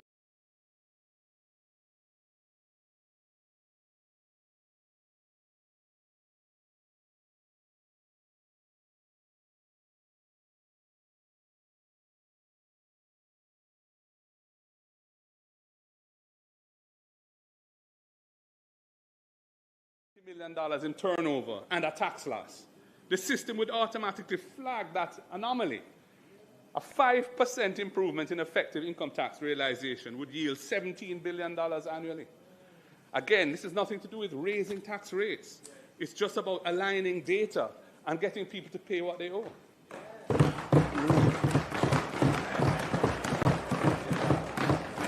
I move to customs duties. Customs duties are projected to earn 78 billion Jamaican dollars in the upcoming fiscal year. And while this is a significant revenue source, the importance of international trade taxes extends beyond the port. When imports are undervalued or misclassified, GCT on imports is understated. Profit margins are distorted. Income tax collections decline. Sector comparisons become unreliable. Digital valuation tools and automated inland reconciliation can address this source of revenue leakage. Import data should inform expected turnover bands and profitability benchmarks automatically. Outliers should be visible in real time. A 10% reduction of customs leakage, would yield $8 billion annually and would also reinforce inland compliance. I move to municipal corporation approvals. Municipal building approvals represent hundreds of billions of dollars in economic activity each year. Municipal building approvals are hundreds of billions of dollars in economic activity each year. Yet they are disconnected from tax reporting systems. A developer may construct $600 million project while filing minimal GCT returns and declaring little or no income. And I think some of us in here probably know about that.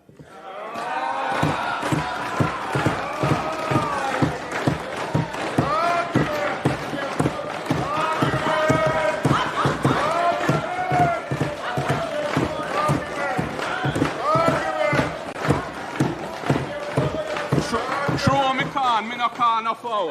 If you want to pick it up for your business.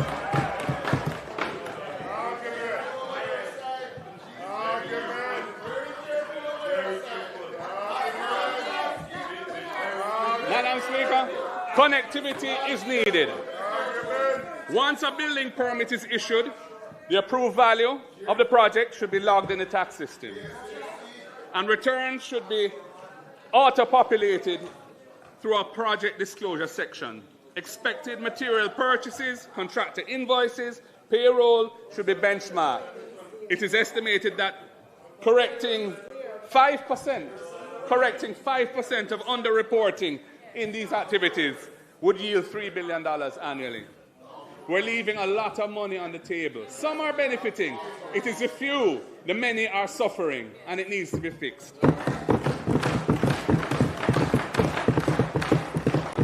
Madam Speaker, in 2024, more than 5,000 work permits were approved in Jamaica. Yet permit issuance is not systematically reconciled with payroll, filings, or statutory contributions. If a company holds 10 active work permits but files payroll for only 10 employees, that discrepancy should trigger an automated review. Fixing this could generate $250 million annually, reinforcing a simple principle that every compliance node must connect. It's about connectivity. In summary, Madam Speaker, if well executed and taken together, these systematic reforms could yield additional revenue per year of close to 2% of GDP without increasing taxes. This is not incremental reform. It represents additional fiscal space of 10% of GDP over 5 years. It is achievable not by increasing the tax burden, but by being smarter in how we utilize the architecture of the tax system. Reform to improve the integrity of the tax system is not punitive. It promotes economic fairness. It protects compliant businesses from being undercut by non-compliant competitors. It narrows bureaucratic discretion. It shrinks the space for corruption. It strengthens investor confidence. It increases fairness. Madam Speaker, Jamaica does not need higher tax rates. It needs systems where invoices validate themselves, where payroll reconciles with permits, where imports reconcile with profits, where billing approvals inform tax returns, where risk detection becomes structural rather than episodic.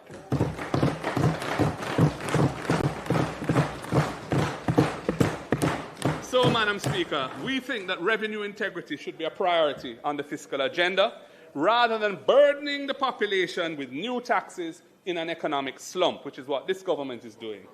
The opportunity is measurable, international precedent is clear, and the fiscal dividend would be very substantial indeed. Madam Speaker, I move to a different subject.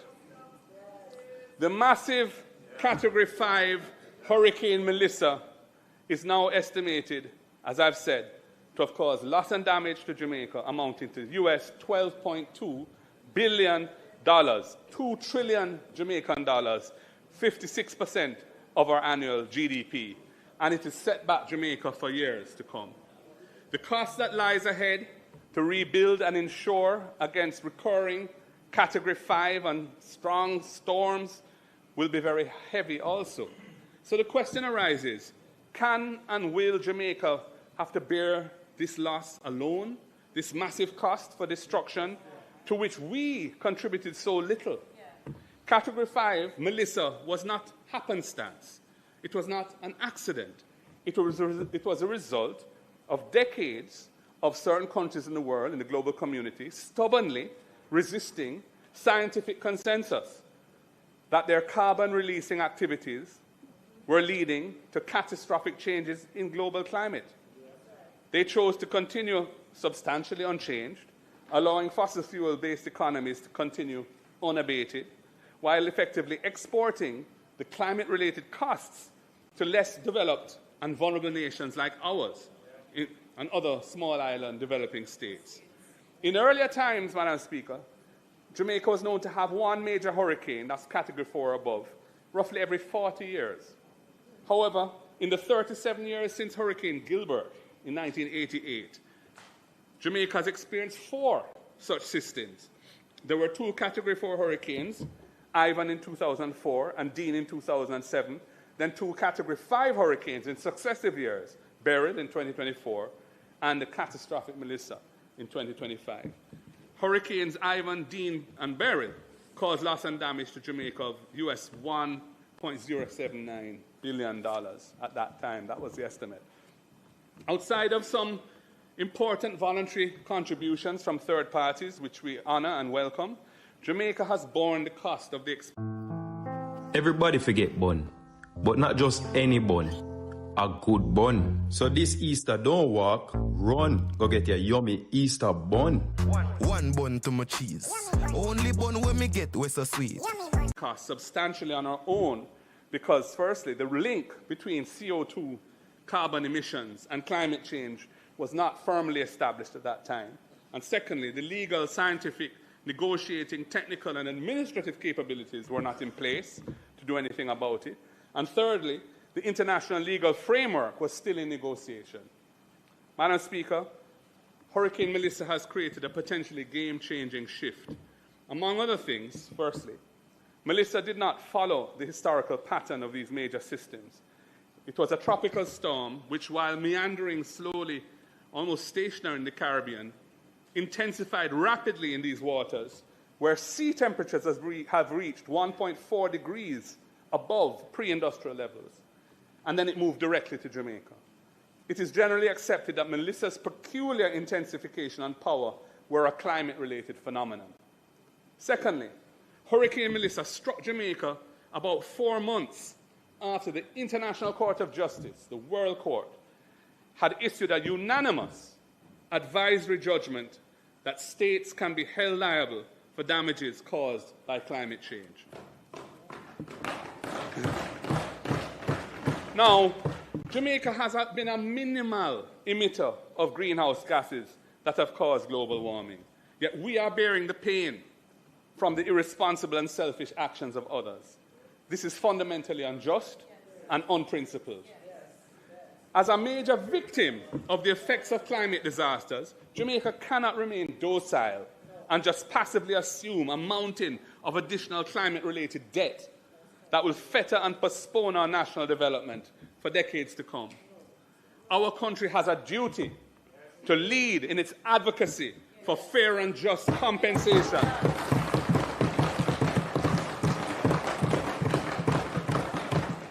Fair and just compensation from those states who have put us and others like us in this position of extreme vulnerability.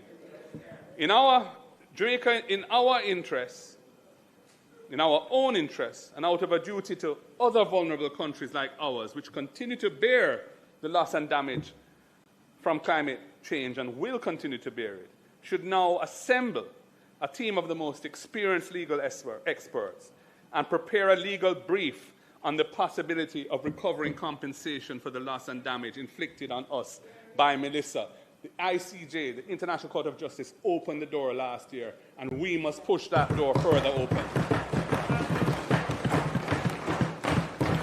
Madam Speaker, the legal brief should consider the prospects of a case being taken to the International Court of Justice, relying on the responsibility of certain countries for the global temperature increases that resulted in the damage wrought by Hurricane Melissa. A decision of the International Court on this issue would be binding on the states found liable for the overheating that triggered Hurricane Melissa. That decision, which would be of considerable economic value for Jamaica, may possibly be obtained pursuant to the contentious jurisdiction of the International Court. It is not beyond imagination that this could be done, and we owe a duty to other countries and ourselves to see if it's possible.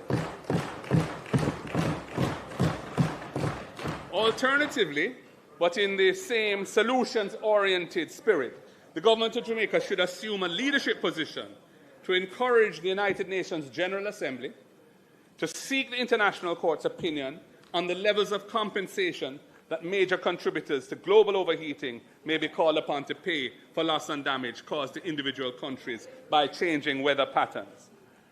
In the matter of loss and damage caused by the climatic effects of global warming, surely the law and equity are on the side of small developing states that have not contributed in any significant way to this phenomenon. It is the states which are responsible for major fossil fuel emissions who are causing the loss and damage from monster hurricanes like Melissa. As these major states have caused the damage, then it is fitting that they should make reparations for it. This is in keeping with general principles of state responsibility in international law, as well as rules implicit in various treaties on climate change and that are in force today. I commend this to the government and ask them to explore it. We cannot just sit back and have a 56% hit to our economy for something that we didn't cause and that was clearly climate-related, and we'll just borrow the money and move on. We're not moving on. We're going to have to pay that debt back. And we owe a duty to the countries of the world that are in a position like ours, and to ourselves, because it could happen again, to push the needle. Jurisprudence is not fixed in time. It can evolve. And the door was opened last year. Madam Speaker, while on the topic of international relations, I noticed the Prime Minister's exhortation to fellow CARICOM leaders to adopt a foreign policy of, in quotes, principled realism. I wondered uneasily to myself what that potentially Jamaica up your cash. Over 100 winners. More than $2.6 million in cash and prizes up for grabs. Win cash every week. Plus a chance to up your cash to $500,000. And that's not all. Win back your grocery bill up to $10,000 cash every week. The foreign minister, having told Parliament that this decision had nothing to do with pressure from the US, that is what she said in this Parliament, that decision had nothing to do with pressure from the US. A few days later, had her ministry subsequently issue a statement affirming that it is widely known, in quotes, that the US has publicly raised concerns with the program, before articulating what I regard as unconvincing reasons as the purported justification for terminating a program that has done so much to help Jamaicans to have access to quality health services, and the termination of which has left a very substantial unfilled gap in healthcare delivery, especially in underserved areas. Now I say, if you operate, Prime Minister, you operate in fora, which I don't. So there may be things that you're aware of that I am not. But before you make a move like that, you have to put other things in place. You can't terminate an agreement that the Jamaican people are relying on and have nothing in place. I'm scrambling around while people are suffering. Again, poor government, mismanagement. And Mr. Speaker, Madam Speaker, for the record, we, and I believe all of us in this House, on both sides, thank the government and people of Jamaica for their 50 years of valuable... I'm going to start again. For the record, we in this House, and I believe on both sides, thank the government and people of Cuba for their 50 years of valuable and selfless service to the Jamaican people. And we join with other Jamaicans who regard this so-called principled realism as an act really of a response to external pressure in a way that has been at the expense of the Jamaican people. Preparatory work should have been put in place before you made a move like that, and it was not. Madam Speaker, it has been 5 months since Melissa devastated our island home. A storm of unforgiving force. Melissa carved her name into the history of our nation. While the most impacted parts of the island were from Manchester heading west through St. Elizabeth and Westmoreland on the south coast, and from St. Anne heading west through Trelawney and St. James and Hanover on the north coast, other sections across central and eastern Jamaica also suffered serious damage, and that's often overlooked. When you visit the badly affected areas, the evidence of Melissa's wrath remains very much before your eyes. Today, I do not come to this House to merely catalogue the damage, though the numbers that we have quoted are sobering. I come to speak about something more powerful than the storm. I come to speak about the spirit of the Jamaican people, more powerful than the storm. I have walked through the rubble and debris in Black River and in White House. I have stood in flooded, carcass-littered fields in St. Elizabeth and Westmoreland. I have listened to traumatized ladies in the shelter at Petersfield High School. I've walked with families through devastated housing schemes like Edmund Ridge, Estuary, and Catherine Hall in St. James. I've talked with mothers in Hanover who lost their roofs from their homes. Their lives have been dealt a serious setback, but their hope remains intact. I have seen what the official reports do not capture, the incredible bravery of so many unsung heroes during the passing of the storm, who risked their lives to save the elderly and the weak, neighbors sharing their last meal, churches who lost their roofs still willing to provide a helping hand to those in need, communities caring and sharing, not as individuals, but as one Jamaican people. I also saw the spirit of Jamaicans who are not affected directly by the storm, but who stepped up in a massive way. They filled barrels, boxes, planes, bags, trucks, cars, and headed to the worst affected areas to help. Our entertainment community were beacons of hope and help. And I want to big up the likes of Shaggy, Sean Paul, Spice, Buju, Bounty, Shensia, Russian, Kemar, Romich, and so many more. I want to big up NGOs like Food for the Poor, Hanover Charities, World Food Kitchen, and several others who have played a massive part, helping to fill the gaps that the state did not respond to. And then there are our extraordinary Jamaican people, at home and abroad, who lent a helping hand week after week to their brothers and sisters during a very frightening and difficult experience. We say to all of them, thank you. Thank you. Madam Speaker, a storm can take a roof or blow down a house, but it cannot break the spirit of a determined and resilient people. Our people remain unbroken, and so too does our resolve. We will not simply rebuild what was, we must build back better than before. This is not just a slogan. It must be a covenant, a solemn commitment that the hardship that our people have endured will not be wasted and allowed to repeat itself again. We must use this moment of crisis as the catalyst for transformation. The homes we rebuild must be able to withstand the next major storm. The roads we repair and restore must not just wash away with the next serious flood rain. Our party is committed to policies and programs that will build an economy that works for every Jamaican, not just the privileged few. In this post-Melissa period, every policy that I outline today, every program that I propose is measured against one question. Does it help build us back better than before? That's the question. Does it help us build back better than before? The state has a fundamental responsibility to the people of Jamaica amidst the devastation and loss suffered by so many. Resilience without resources is rhetoric, mere rhetoric. The people need more than speeches. They need prompt and effective action. They need a government that shows up and steps up and fixes what is broken. And that plans not just for the next election, but for the next generation. That's what the people need.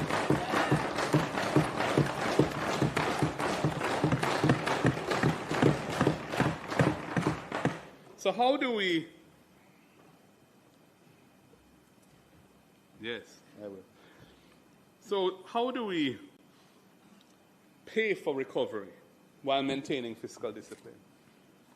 I have been in Parliament long enough, nearly 20 years now, between the Senate and the House, to know that promises without numbers are just noise.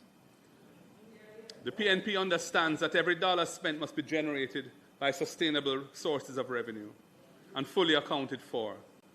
It was the PNP that enacted the current form of the fiscal responsibility framework. We did that, not you. You went partway, we took it to where it is now. It was the last PNP administration that stabilized the economy, which others, including you, Prime Minister, had left in ruins. We did not abandon fiscal discipline in a crisis. We didn't do that. We applied it with greater discernment and precision. Because building back better than before requires not just vision, but the credibility to finance that vision responsibly. The hurricane has damaged our infrastructure, but it must not damage our future. We must manage our resources with the care of a good mother, how she manages her household, knowing that recklessness today means greater problems tomorrow. However, in a sharp downturn like the one we are faced now, after a calamity that has damaged the nation's productive capacity, fiscal responsibility does not mean bookkeeping. It doesn't mean excessive fiscal conservatism in this time. It means judicious fiscal decision-making. It means sensible prioritization. It means ensuring that every dollar we spend on public works creates lasting value, not temporary relief that washes away with the next heavy rains. That is what building back better than before demands.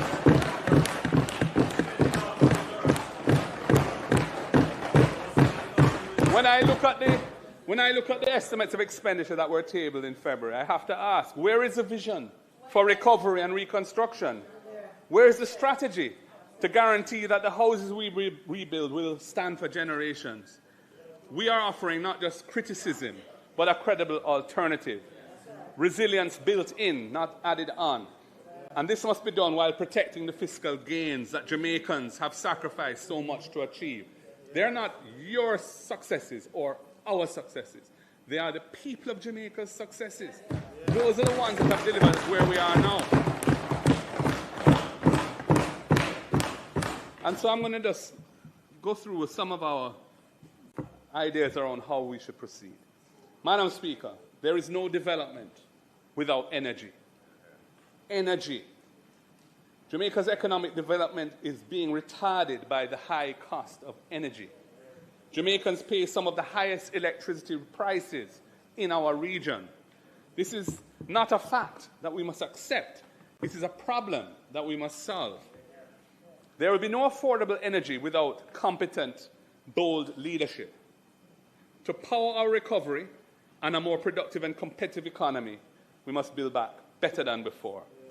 The current license with the Jamaica Public Service Company expires in 2027. This is just around the corner. The next license must be negotiated with one overriding objective: to reduce the cost of electricity for Jamaican households and businesses. That is central to being able to build back better than before. The transition to renewable energy has to be accelerated. Jamaica is blessed with ample sources of solar, wind, and other renewable energy. They are cleaner, they are cheaper. And as the current war rages in the Middle East, Jamaica remains way too vulnerable to external shocks that cause sharp, painful, and economically debilitating spikes in the price of oil and gas that we import to fuel our imbalanced energy sector. And I have to remind the House, it was us who passed the Electricity Act in 2015 to modernize the framework. Aspects of it have not been rolled out all now. Certain codes have not been developed and so on. And we were the ones who established the General Procurement Office to ensure that new projects to build out productive capacity in the energy sector could be done transparently and efficiently. But it has been an absolute disaster, the way you've managed it over the last 10 years. There have been for 8 years, there was no RFP issued. And we've been just stagnant in the same mix, essentially, other than the projects that were initiated under us and came to fruition a few years after. You should be issuing utility-scale requests for proposals every 2 or 3 years, ensuring a steady pipeline of new generation capacity. This modern, forward-looking approach is how we would build back better than before.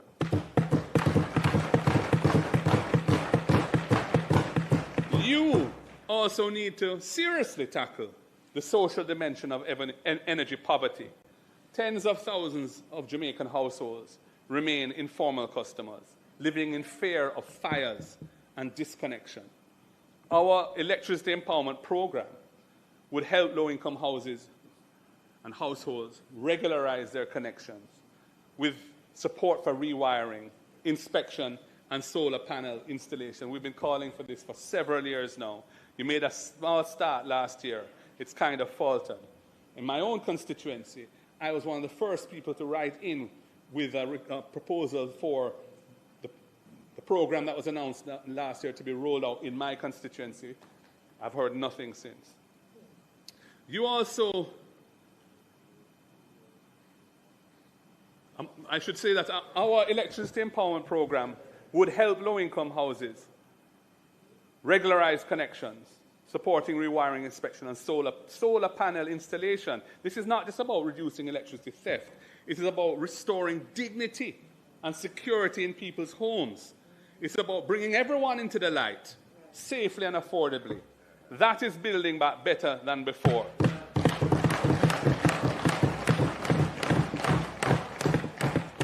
Madam Speaker, looking at the health sector, Jamaica's hospitals in the public health system are in a shockingly bad state. Corridors are filled with patients. Vital equipment either doesn't exist or is not in good working order. The staff are doing the work of 3 people each with the resources of 1. The crisis in our public health system has now been compounded by the decision of this government to terminate the Cuban arrangement. For the past century, half a century, healthcare workers from Cuba have served side by side with our own professionals in our hospitals, in our clinics, under a bilateral agreement that facilitated cooperation, and that has stood the table. That bilateral agreement has been continued on under governments on both sides.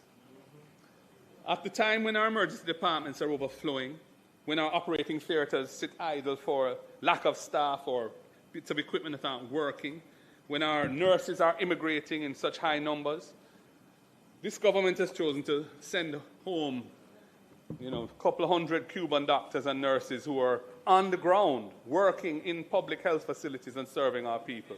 That is not building better than before, unless you have something in place to replace it, which you don't. So I say, why not roll out a national health insurance scheme, beginning with full coverage for our most vulnerable? Children from birth to 18 years, seniors 65 years and older, and persons with disabilities. Start with them.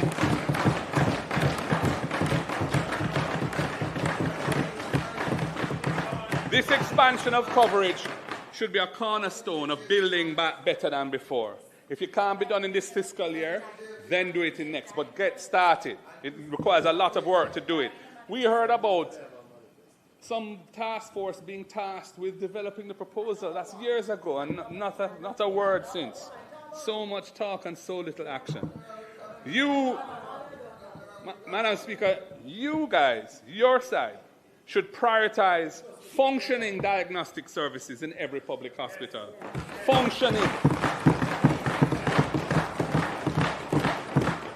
No patient should have to wait for an ambulance to transport them elsewhere for a CT scan.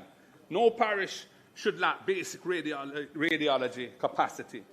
We would ensure that every parish hospital has diagnostic equipment that is working, maintained properly, and staffed adequately. That is what a modern health system looks like, and that is building back better than before.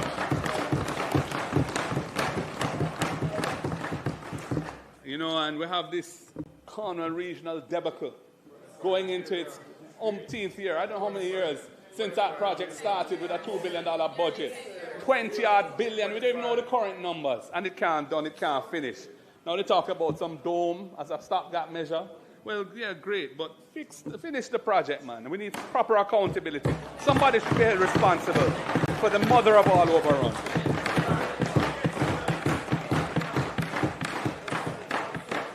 Madam Speaker, prevention is better than cure, and prevention requires accessible.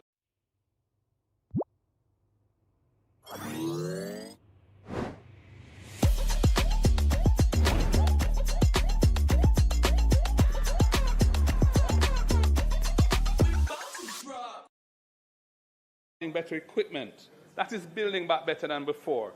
You need to restore morale in the health service by restoring respect for those who deliver the service. You should be compensating healthcare workers fairly and providing them with housing support through the National Housing Trust and ensuring that they have the tools that they need to do the job. A stronger, more resilient health system requires stronger, better supported workforce. That is building back better than before. Too many of our people are leaving our shores in healthcare, in education, in all the professions, because they're not being adequately looked at. And it just needs a proper retention plan with some creative thinking.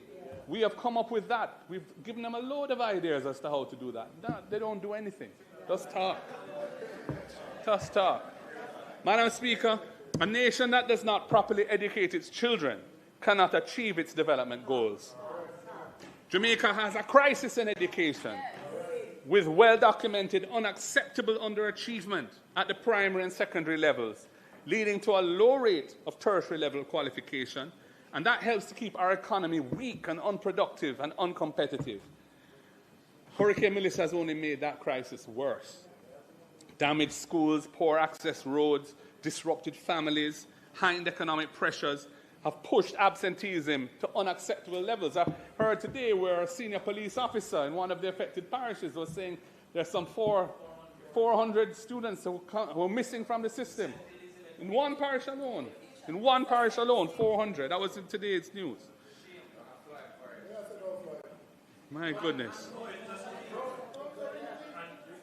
Thousands of our children cannot attend school 5 days a week because they cannot afford transportation or a daily meal. This has to be addressed head-on. Madam Speaker, importing 110 old buses for $1.4 billion Jamaican dollars for rural student transportation without following any competitive procurement procedure has, within a few months, been shown to be a very bad decision, if not worse. If not worse. We told you that from the very beginning. Now, after $1.4 billion of purchasing these old buses and another $871 million in operating expenses with a revenue model that has not worked at all, you say that you're switching to new buses. All I can say is, what a tangled web you weave when you practice to deceive.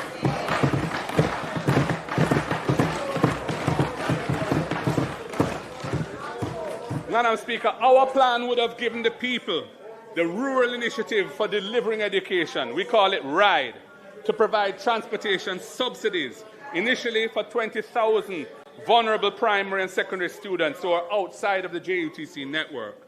We would be partnering with vetted, licensed transport operators and schools to deliver a cash-free, transparent system with the objective of ensuring that no child is left at home because of transportation challenges. We would have started with that. That is building back better than before. We all know a hungry child cannot learn, an undernourished child cannot concentrate. You should be ensuring that every child who needs a meal at school receives one every single school day. We would be rolling out the Ensuring Adequate Sustenance for Education program, EASE, to expand school nutritional support for 245,000 children. That would be building back better than before. You should be making sure the children learn, not leaving so many to suffer in illiteracy. Our plan would be tackling the systemic underperformance by investing in teacher training, smaller classes, modern learning techniques and materials.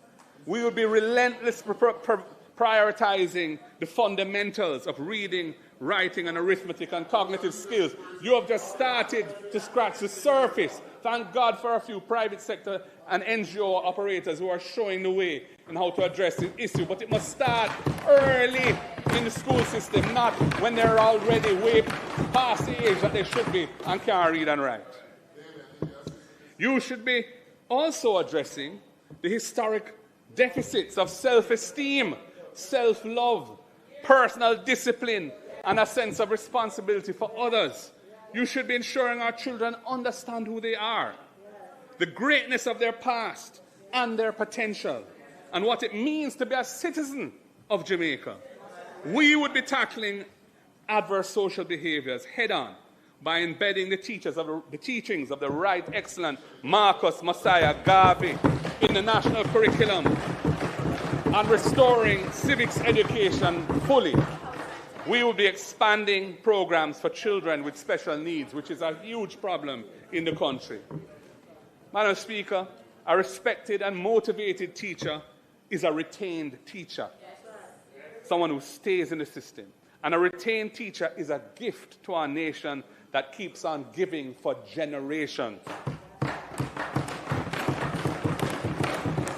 I have to ask, where is your teacher retention plan? You should be encouraging teachers to stay in the system by providing student debt reductions, motor vehicle concessions that increase with years of service, and other things that we have been telling you to do, which are eminently doable, which would make a big difference to the lives of our teachers, increase retention, and you're not doing it. You should be prioritizing our teachers when it comes to National Housing Trust allocations of houses. You should be negotiating package deals for teachers to get free internet service as a tool of their trade. You should be valuing our educators by practical policies that improve their quality of life. That is building back better than before.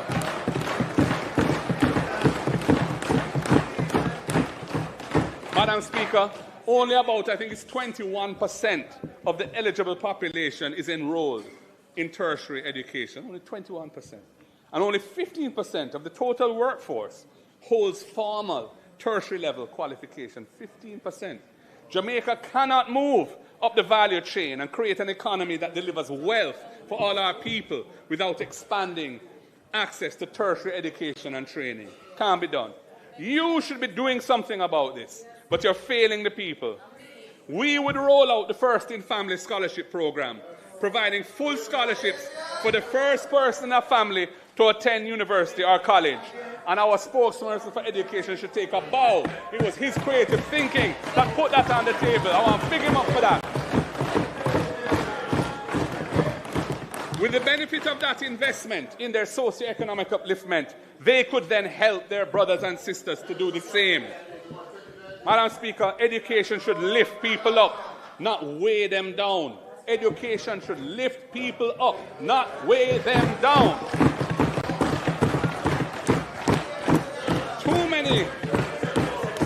Too many graduates are suffering under the weight of student debt. You need to do more for them. We would have capped Student Loan Bureau loan repayments at a manageable percentage of the borrower's income. We would have suspended their payment obligations during periods of unemployment, taking the risk of economic malaise off of the student and onto the state where it belongs. And we would not have charged them penalties for that suspension of their obligation. We believe that creating accessible transition from education to employment is building back better than before. We commend our ideas to you. Madam Speaker, Hurricane Melissa did not only destroy homes, it damaged livelihoods.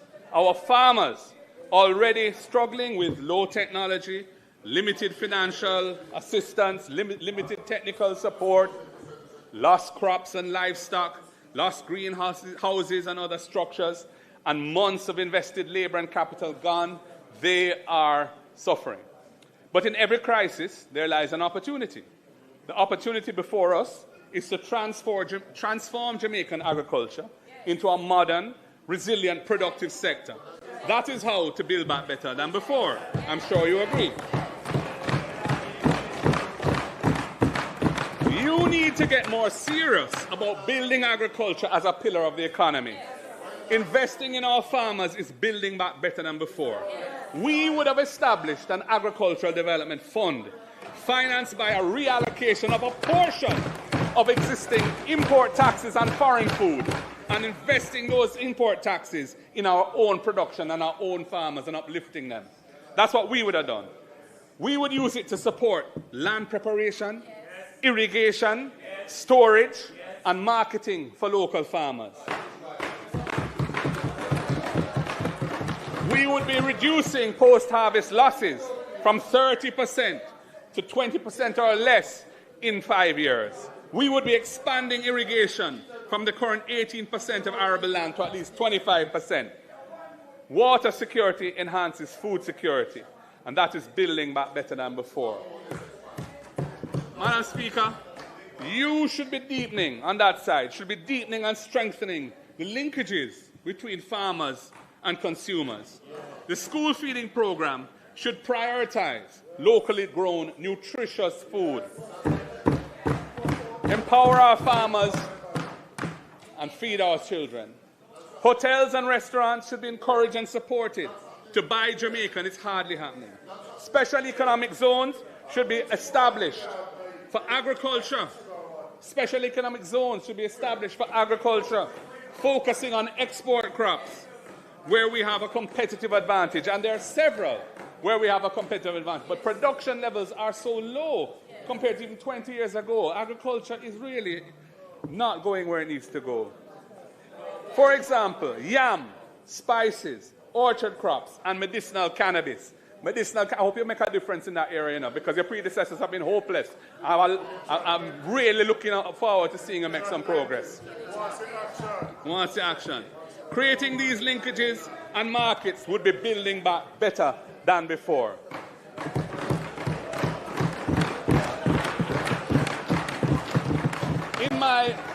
In my 2024 budget presentation, I spoke to the need for greater transparency and rationality in how food import permits are allocated. Imported produce that competes with local farmers raises serious issues of fairness, as the playing field is not level when farmers in North America and Europe benefit from massive state subsidies alongside other advantages such as economies of scale.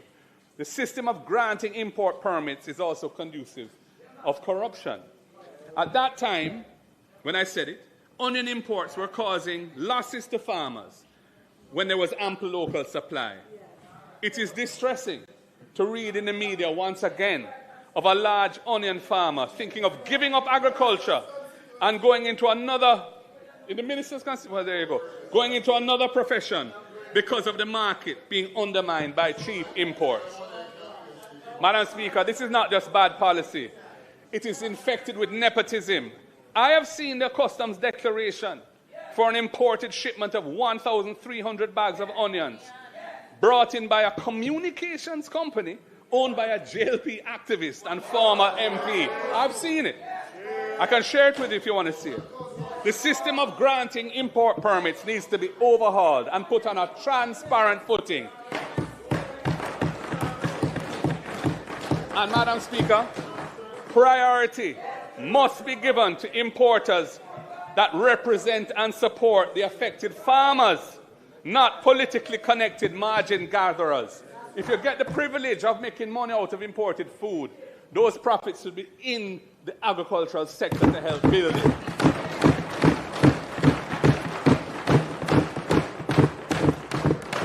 Madam Speaker, in the context of this discussion on food security, it is also worth pointing out a peculiar vulnerability of the Jamaican economy, which is our abnormal dependence on remittances. Remittances provide currently some 3.5 billion US of financing to the Jamaican people each year. With 100% retention in the local economy, unlike tourism, and the direct support that it provides lower-income families, this is the largest, most important, and most impactful source of foreign exchange available in Jamaica, remittances. Remittances are a vital buffer in times of crisis. During the pandemic, when other large foreign exchange earners dried up as international travel ceased, our balance of payments remained largely unaffected, and the exchange rate remained stable because of the increase in remittances, which effectively rebalanced the current account of the country.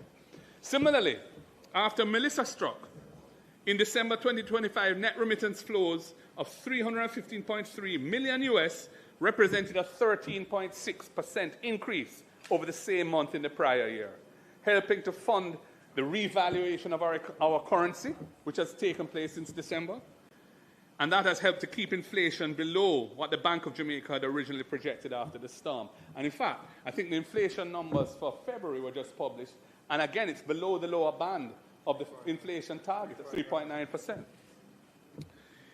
Even in normal times, remittances help to sustain our current account balance and finance our imports, including $1.4 billion of food imports, which amount to nearly 20% of total imports, something which we cannot continue to allow. It's not sustainable, and it is depriving value added and wealth creation in our economy.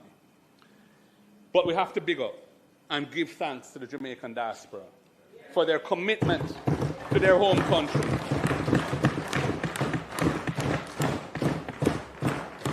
And their families' backyard. Their role in our economy is fundamental, and they deserve to be treated as worthy partners and facilitated in their participation in national development.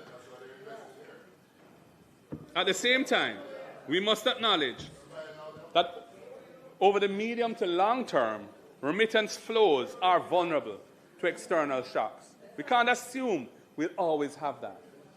We are seeing this with the recent 1% tax on certain remittances in the US, which came into effect in January, the intensification of deportations from the US. Madam Speaker, as generations evolve from persons who were born here to their descendants whose ties to Jamaica are necessarily less direct, it will also have an impact.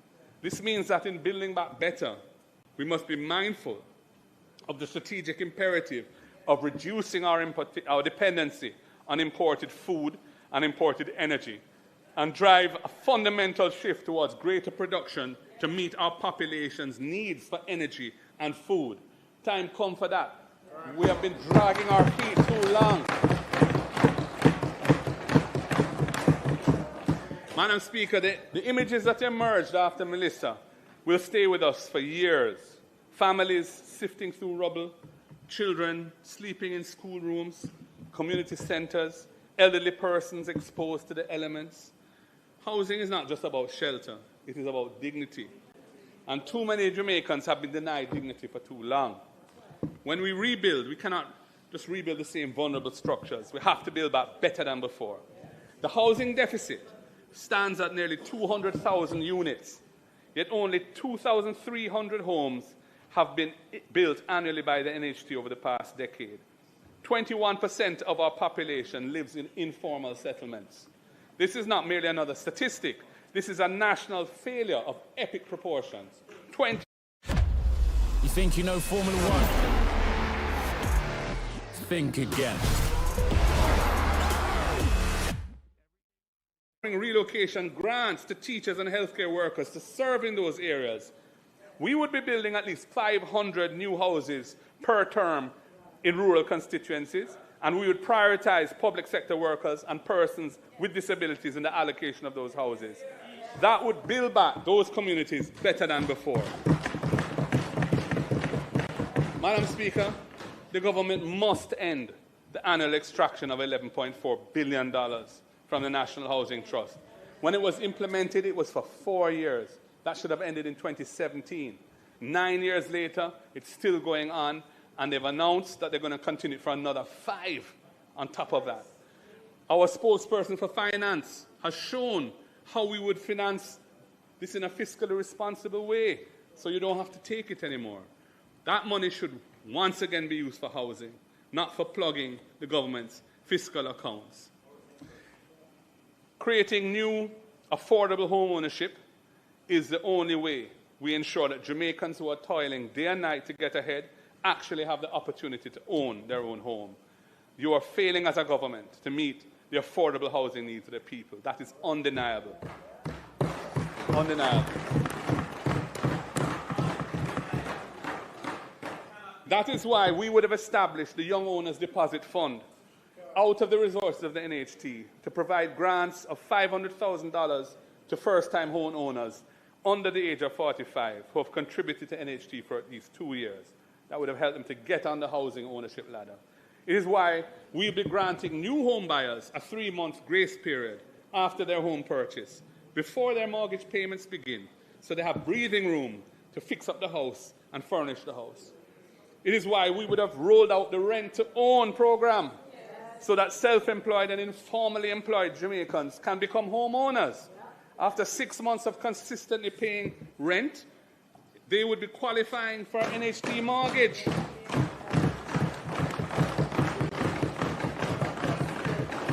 We would also allow a portion of their rent to count towards their deposit, creating a clear pathway from tenancy to ownership. That would be building back better than before.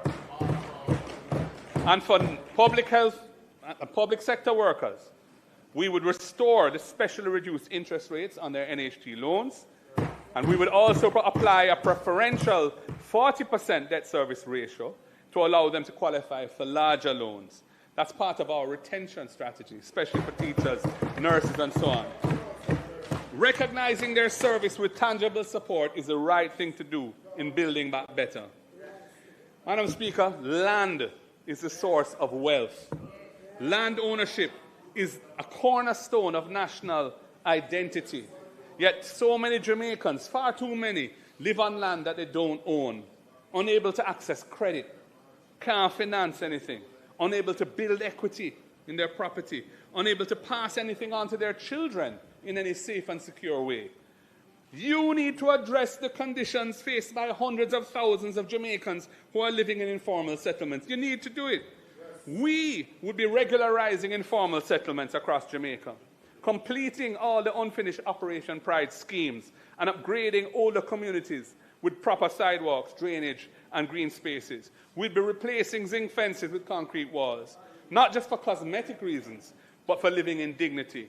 We would call this our Portia program, in honor of Jamaica's first female Prime Minister. Nobody can take that from her. Sister P always stood up for those who need help. Transforming our communities with proper infrastructure is building back better than before. And Madam Speaker, land policy must create intergenerational security for the Jamaican people. I'm going to repeat that. Land policy must create intergenerational security for the Jamaican people. Families who have built homes and lived on land for generations, public land, should not live in fear of eviction. They never got any reparations after slavery. They never got any land. The law and the state must provide the accessible pathway for them to become owners. You are doing nothing about it. Our land policy would change it. We would ensure that when it comes to land ownership, we build back better, with a more cohesive society than before. We would amend the law to reduce the period required for adverse possession of government land from 60 years to 25 years initially, and we could possibly take it lower than that over time. Even while we are in opposition, we are determined to move this forward because we see it as fundamental. I have done with my team the preparatory research and the drafting work. We have prepared a bill to implement this vital social justice reform.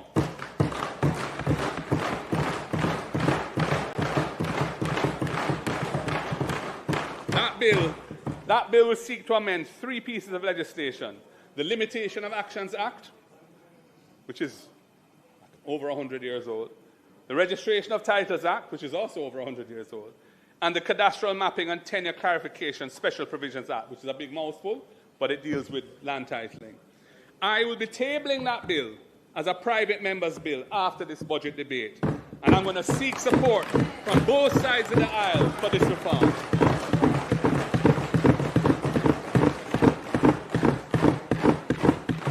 Madam Speaker, and where possession is well established, but the 25-year threshold has not yet been met by the person on the land, we would facilitate purchase and titling for them at affordable prices with concessionary payment terms. We need to make owners out of the Jamaican people so that they have a piece of the rock. This is social justice, which is a fundamental aspiration of our political movement. That is building back better than before. Madam Speaker, after 10 years in government, what have you done about beach access in Jamaica? More and more beaches are being taken away from the public. Our people are crying out for access to the beaches of the island. You've been dragging your feet on this issue for years. Your policy is stuck in the usual multiple announcements phase. You know, this is announced and then it's announced and it's announced. It's a bit like that project in St. Thomas there where it's open when it's not even, you know, no proper infrastructure. I'm sure it's going to be open a few more times. I see some public bodies have now signed with a big smile on their face to go in there and it's not even ready. We would use the law to guarantee public access while balancing legitimate tourism and private interests. No Jamaican should be barred from the foreshore. Restoring our people's connection to our national heritage should be part of building back better than before. It's very critical. Madam Speaker, Hurricane Melissa left Jamaica's already appalling rural road network in an even more deplorable condition. Farmers in St. Thomas can't get their produce to market. Children in Portland struggle to get to school. Patients in St. Elizabeth suffer in trying to reach health centers. Fixing the road network is an important national priority. It must be done properly to build back better than before. It must place climate resilience at the core. It means proper drainage systems, not pitchy-patchy repairs that don't stand up to the next heavy rains. Culvert and drainage systems designed for climate conditions. Madam Speaker, after 10 years, the government has failed to deliver a comprehensive road maintenance plan.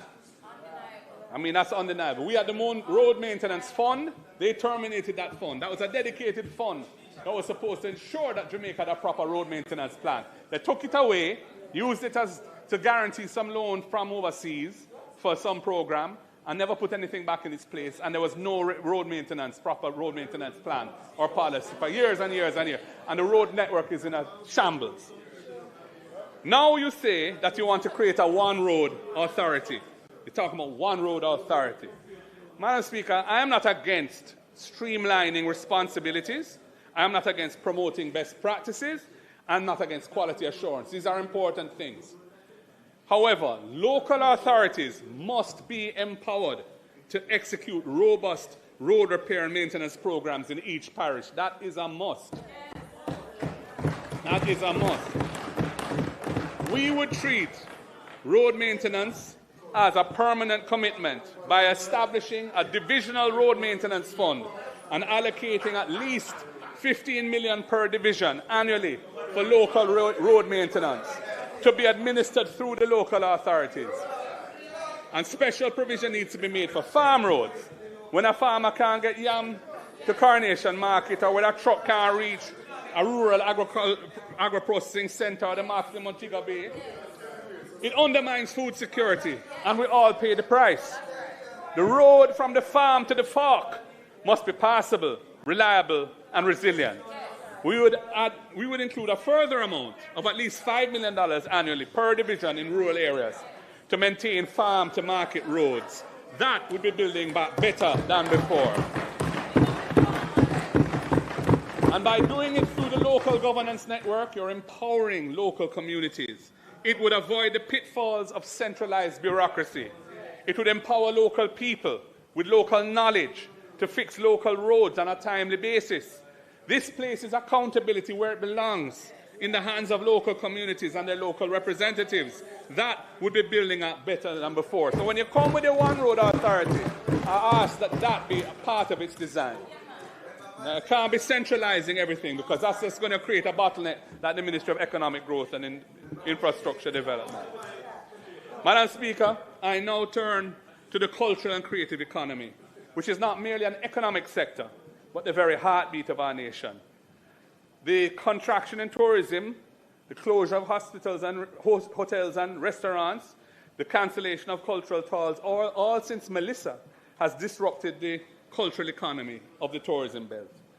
Community recreation and entertainment, the fish fries and round robins that keep our communities alive have taken a hit. And now we hear that Sumfest moving from Mobay, and it's going to be one night in St. Anne. That's a big hit for Mobay. Over recent months, we have had to say farewell to too many of our cultural icons. The great Jimmy Cliff, who helped to make reggae music an international genre and carried a message of liberation to the world stage. He has left us. We have lost two truly great musicians in Sly Dunbar and Cat Core. We have lost Max Romeo and Cocotte, two much-loved voices in our genre. They've passed.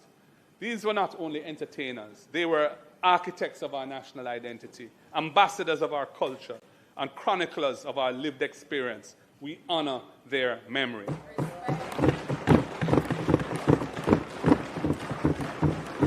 It is in this context that I renew my call, made in this House repeatedly over the past years, for the conferral of the Order of National Hero on the Honourable Robert Nesta Marley and the Honourable Louise Bennett Coverley. Bob Marley is not just Jamaica's most famous entertainer, musician, performer. He is a global symbol of one love, of unity, of resistance to oppression in all its forms. His legacy continues to grow and inspire all peoples of the world. He is deserving of our highest national honor.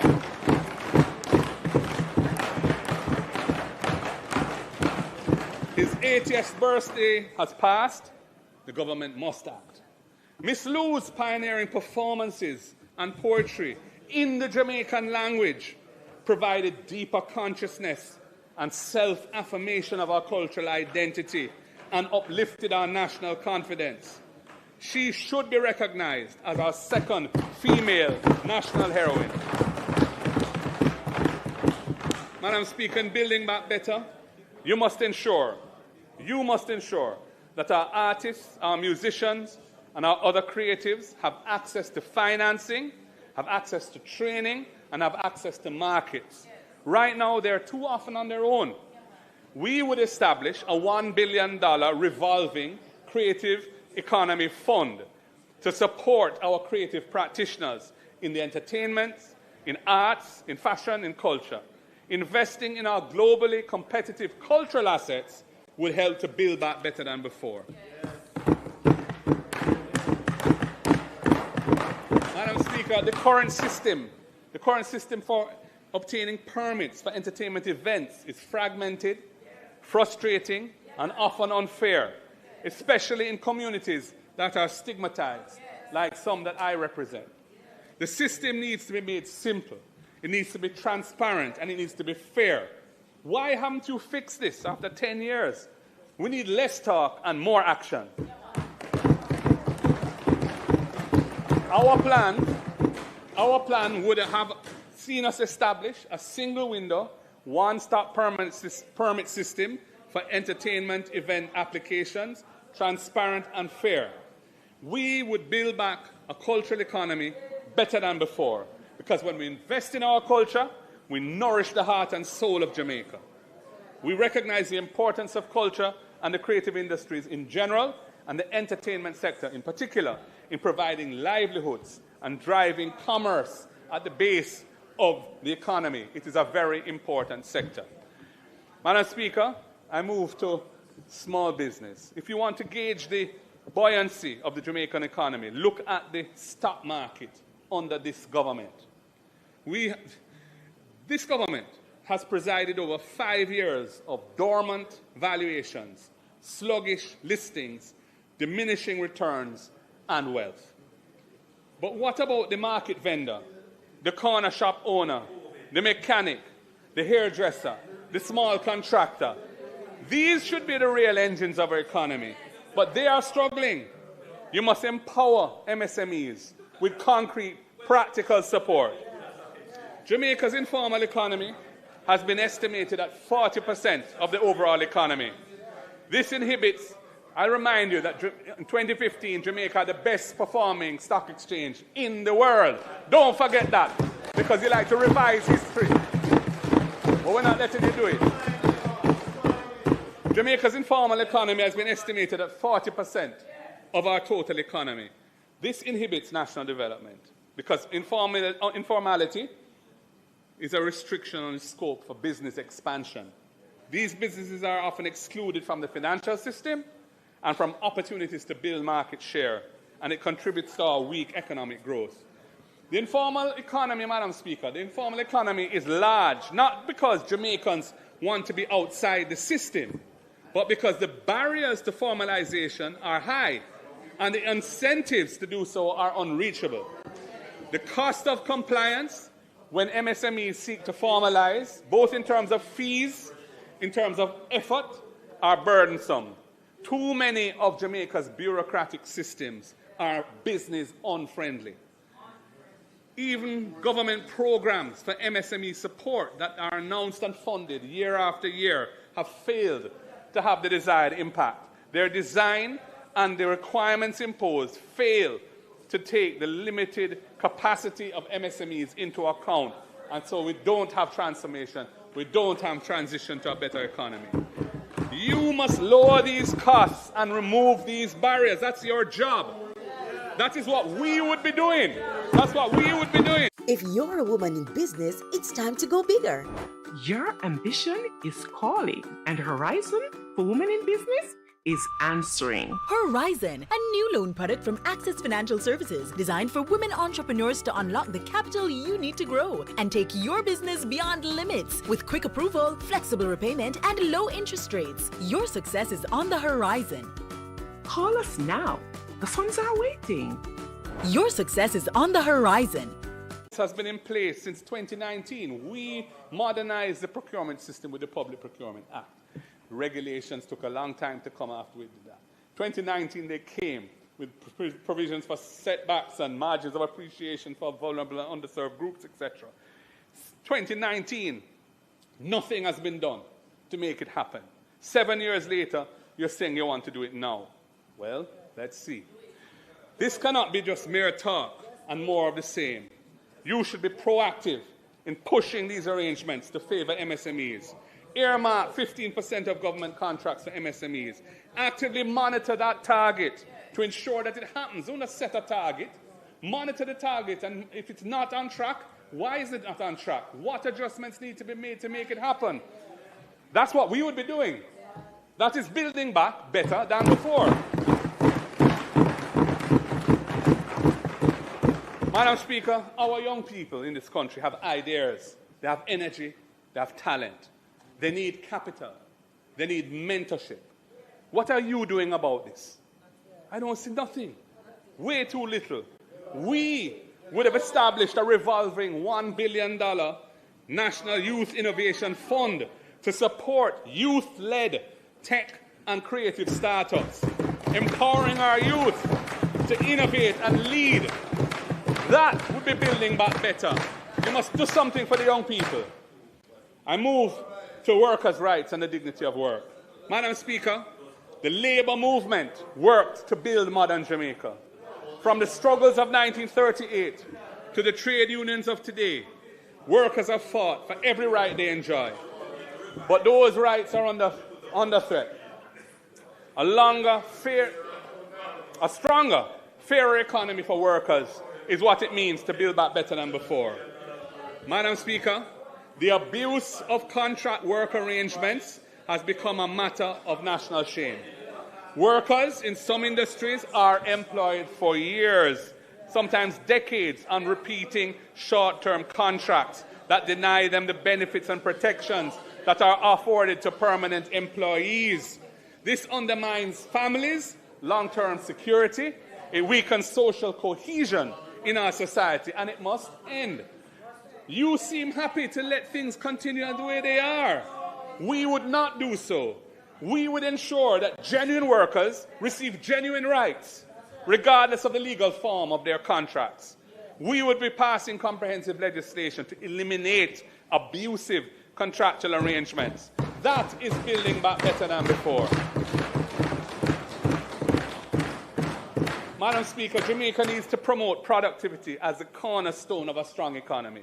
If you work extra hard, you should keep what you earn. What are you doing to incentivize greater national productivity? That's what I want to know. What are you doing?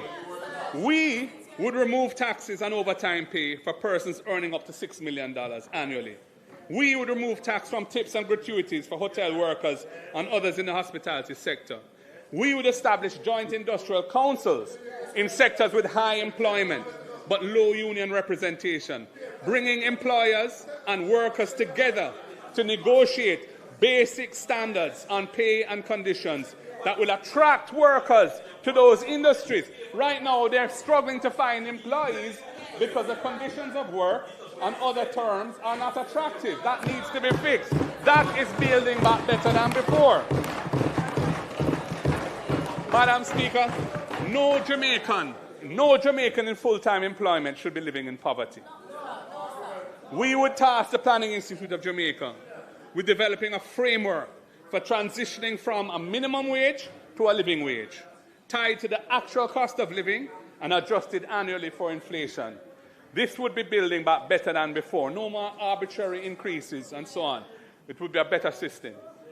But, Madam Speaker, while doing these important things for the workers, we must not leave out the employers. In taking on the risks of business, they create employment opportunities for our people. They tell us that one of their biggest challenges right now is finding skilled workforce, a skilled workforce that their business needs. Our economy generally, and reconstruction after Melissa in particular, requires skills that have been depleted in this country by years of migration and the mismanagement, quite frankly, of the national training system. This government has failed to come to grips with the productivity gap. Productivity has been in persistent long-term decline in Jamaica at an average annual rate of nearly 0.9%. That problem must be addressed. Sustainable economic growth cannot move to the next gear without a skilled workforce to drive productivity. Good. I'm glad to see you clap. I want to see you do something about it. That's what I want. I don't want to clap. I want you to do something about it. We do not believe in importing workers when Jamaicans here can do the work. We don't believe in that. On the other hand, where skills are needed to build the economy and those skills are not available here, it holds back investment and growth. Our system of work permits needs to efficiently, transparently, and inexpensively facilitate the filling of skills, which, based on objective evidence and analysis, are insufficiently available locally. It cannot be that you just open up to foreign workers to undercut local workers, drive down or suppress wages in the economy, and also having a permit system which is often corrupt. That can't be the solution. We would implement a digital system for work permit applications to streamline the process for overseas skills, as has been done successfully in Grenada. Grenada started it, and we can do it. While this will help to drive economic growth in the short term, importing skills cannot be a substitute for building and retaining local capacity. Businesses who employ persons from overseas must put in place apprenticeship programs to ensure the transfer of skills to local workers, so that when the overseas employees' contract is up, the skills are still here to help build our economy. Our plan would also incentivize the building of local capacity by providing a matching grant, dollar for dollar, to businesses which invest in training programs. This would be funded out of heart, but would utilize the best form of training, which is hands-on training, on the job, practical experience, immersed in the work discipline of an actual business environment, one for one, dollar for dollar, building the training network, the training capacity of the country, so we can improve productivity, upskill our workforce, compete in the world, build wealth, and a strong economy. Madam Speaker, the quality of a society should be measured by how it treats its most vulnerable members. You say a lot, but you don't deliver anything.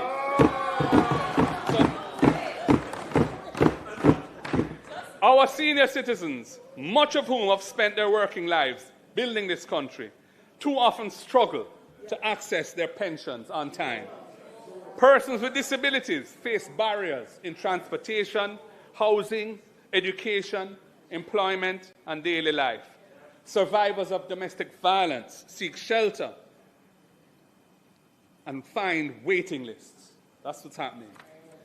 What are you doing about these things? That's my question. What are you doing about these things? The slow payment of pensions, the need for accessibility for persons with disabilities, and domestic violence victims.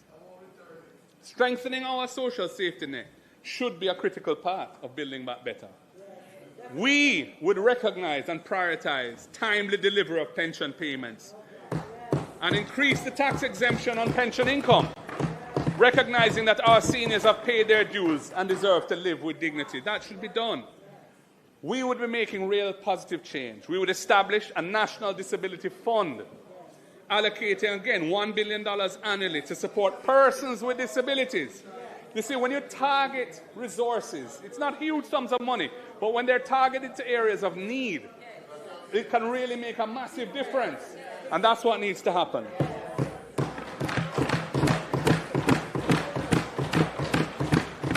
That fund would be providing assistive technologies, improved accessibility, and supporting organizations that serve the disability community. We would increase past benefits for pregnant mothers, ensuring adequate nutrition during pregnancy.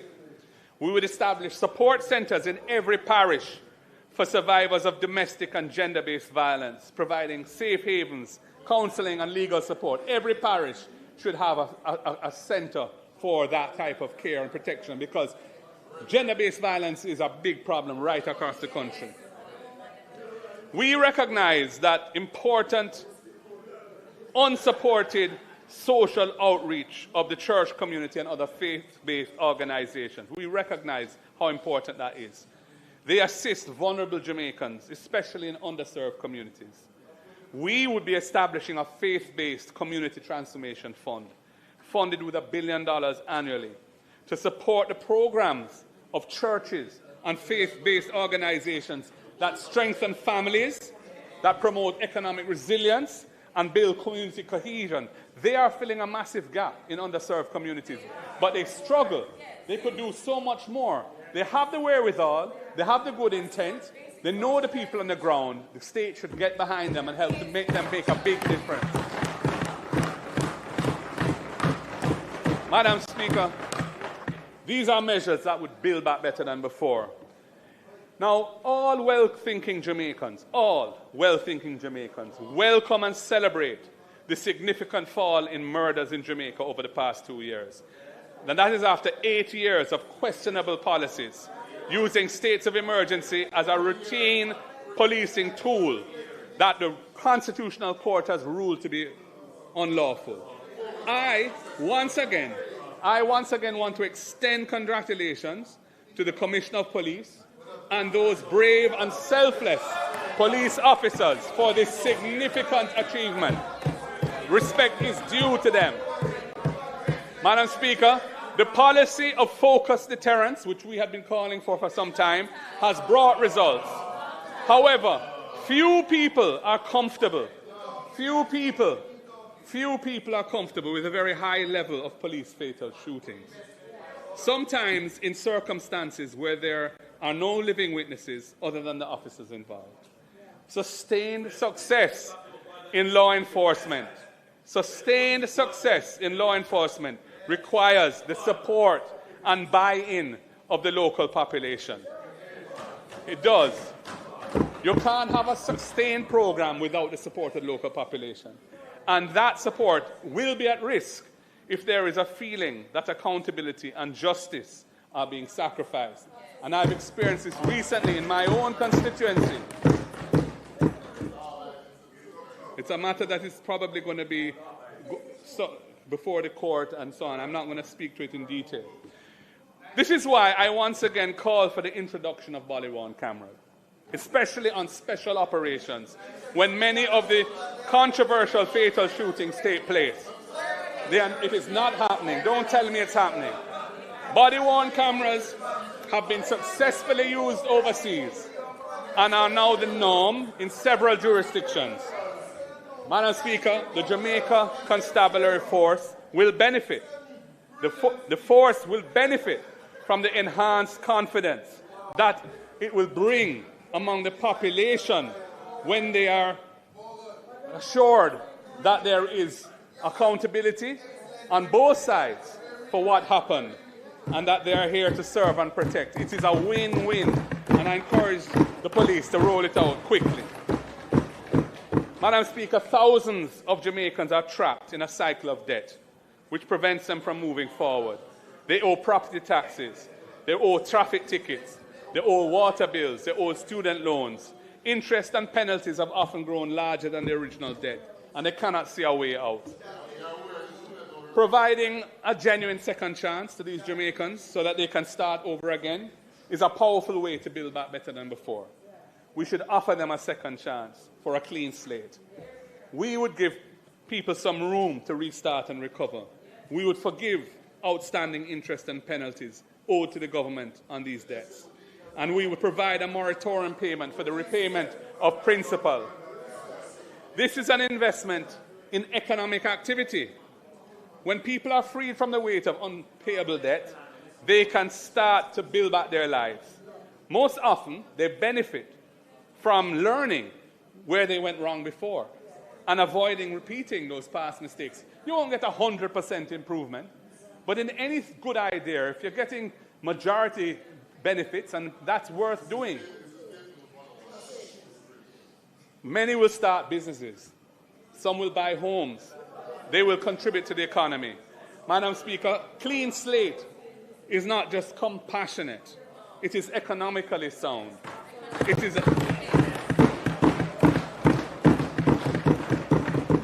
is another building back. It's another building block in the foundation of building back better than before. Madam Speaker, women are the backbone of this economy and this society. Women.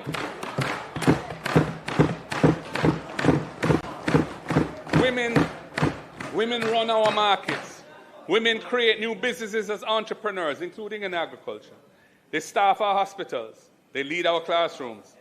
They shape businesses and corporations. They basically are the majority in the judiciary, in the civil service. They hold families together. Our women are real superstars. Yet the data shows starkly that systems and structures of our society are failing women in several respects. 1 in 4 women will experience interpartner violence in their lifetime. 1 in 4. Women earn less than men for equivalent work. They are overrepresented in informal employment without access to pensions, health insurance, or housing loans. They bear the primary burden of unpaid care work in the home, and that limits their ability to participate fully in the economy.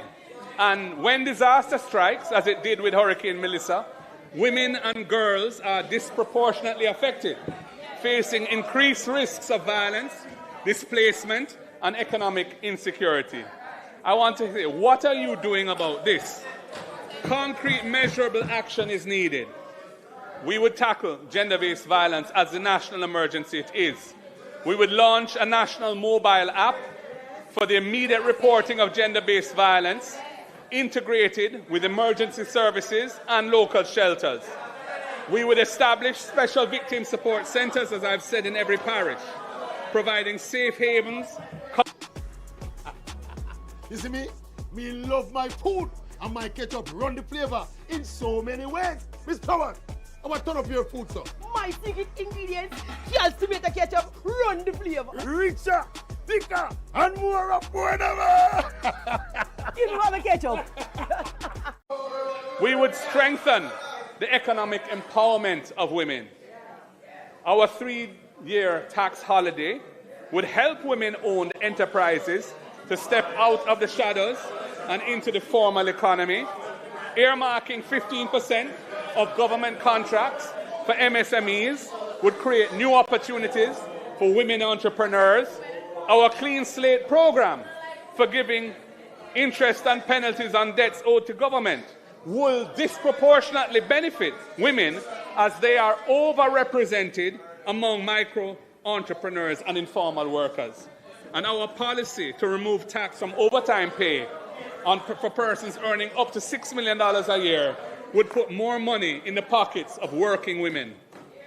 Our policies on ending the abuse of short-term contracts at the workplace and the establishment of joint industrial councils in sectors where union representation is low, such as tourism and retail and security, would benefit women who are predominant in those sectors. We would seek to enhance women's participation in political life. For the first time, over 30% of our candidates in the last general election were women. We will work with all political parties, civil society, the Electoral Commission to explore mechanisms for increasing women's representation in national and local government. Madam Speaker, these measures are part of a comprehensive approach to gender justice that recognizes that when women rise, Jamaica rises. When women are safe, families are safe. When women earn, communities prosper. When women lead, governments and governance improves. Because building back better than before means building back fairer, building back with justice, building back so that every Jamaican, regardless of gender, can live in dignity, security, and hope, there must be an activist policy in this area. That is our commitment, and we are assured that it would mean building back better than before.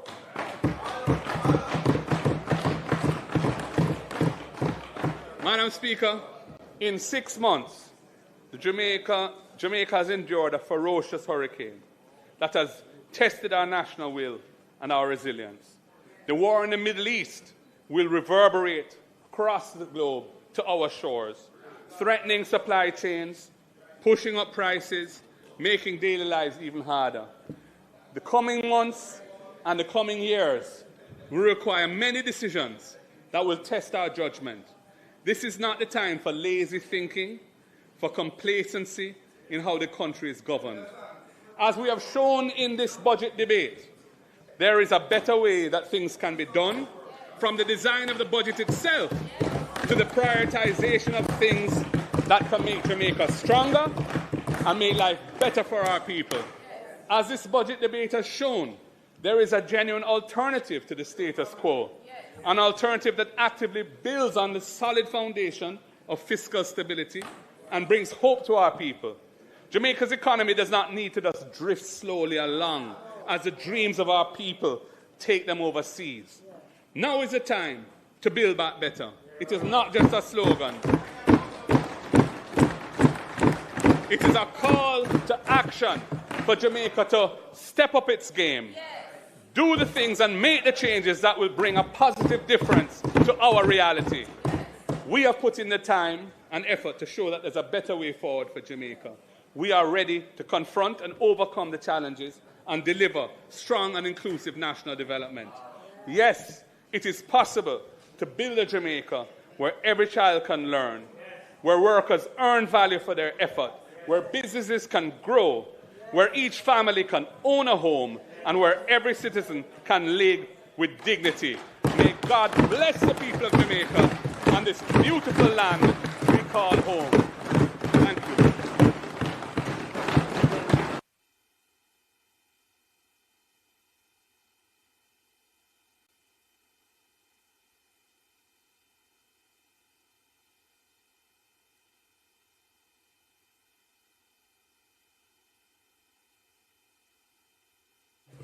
House Leader.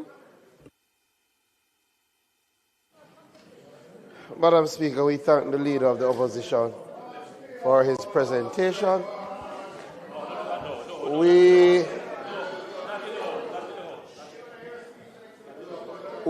will return to the House on Thursday, when we will be addressed in the budget debate by the Prime Minister of Jamaica.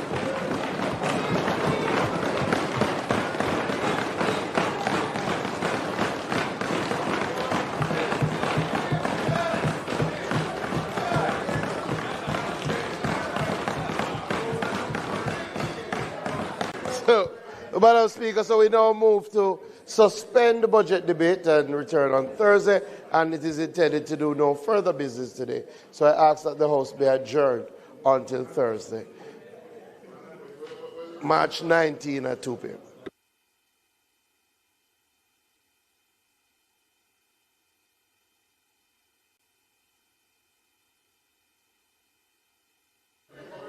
As indicated by the House Leader, the request is that we suspend the debate until Thursday, March 19. Those in favour? Those against? The ayes have it. We now move for the adjournment of the House, which will meet Thursday, March 19, 2026 at 2 p.m. sharp. Those in favour? Those against? The ayes have it. This Honourable House now stands adjourned.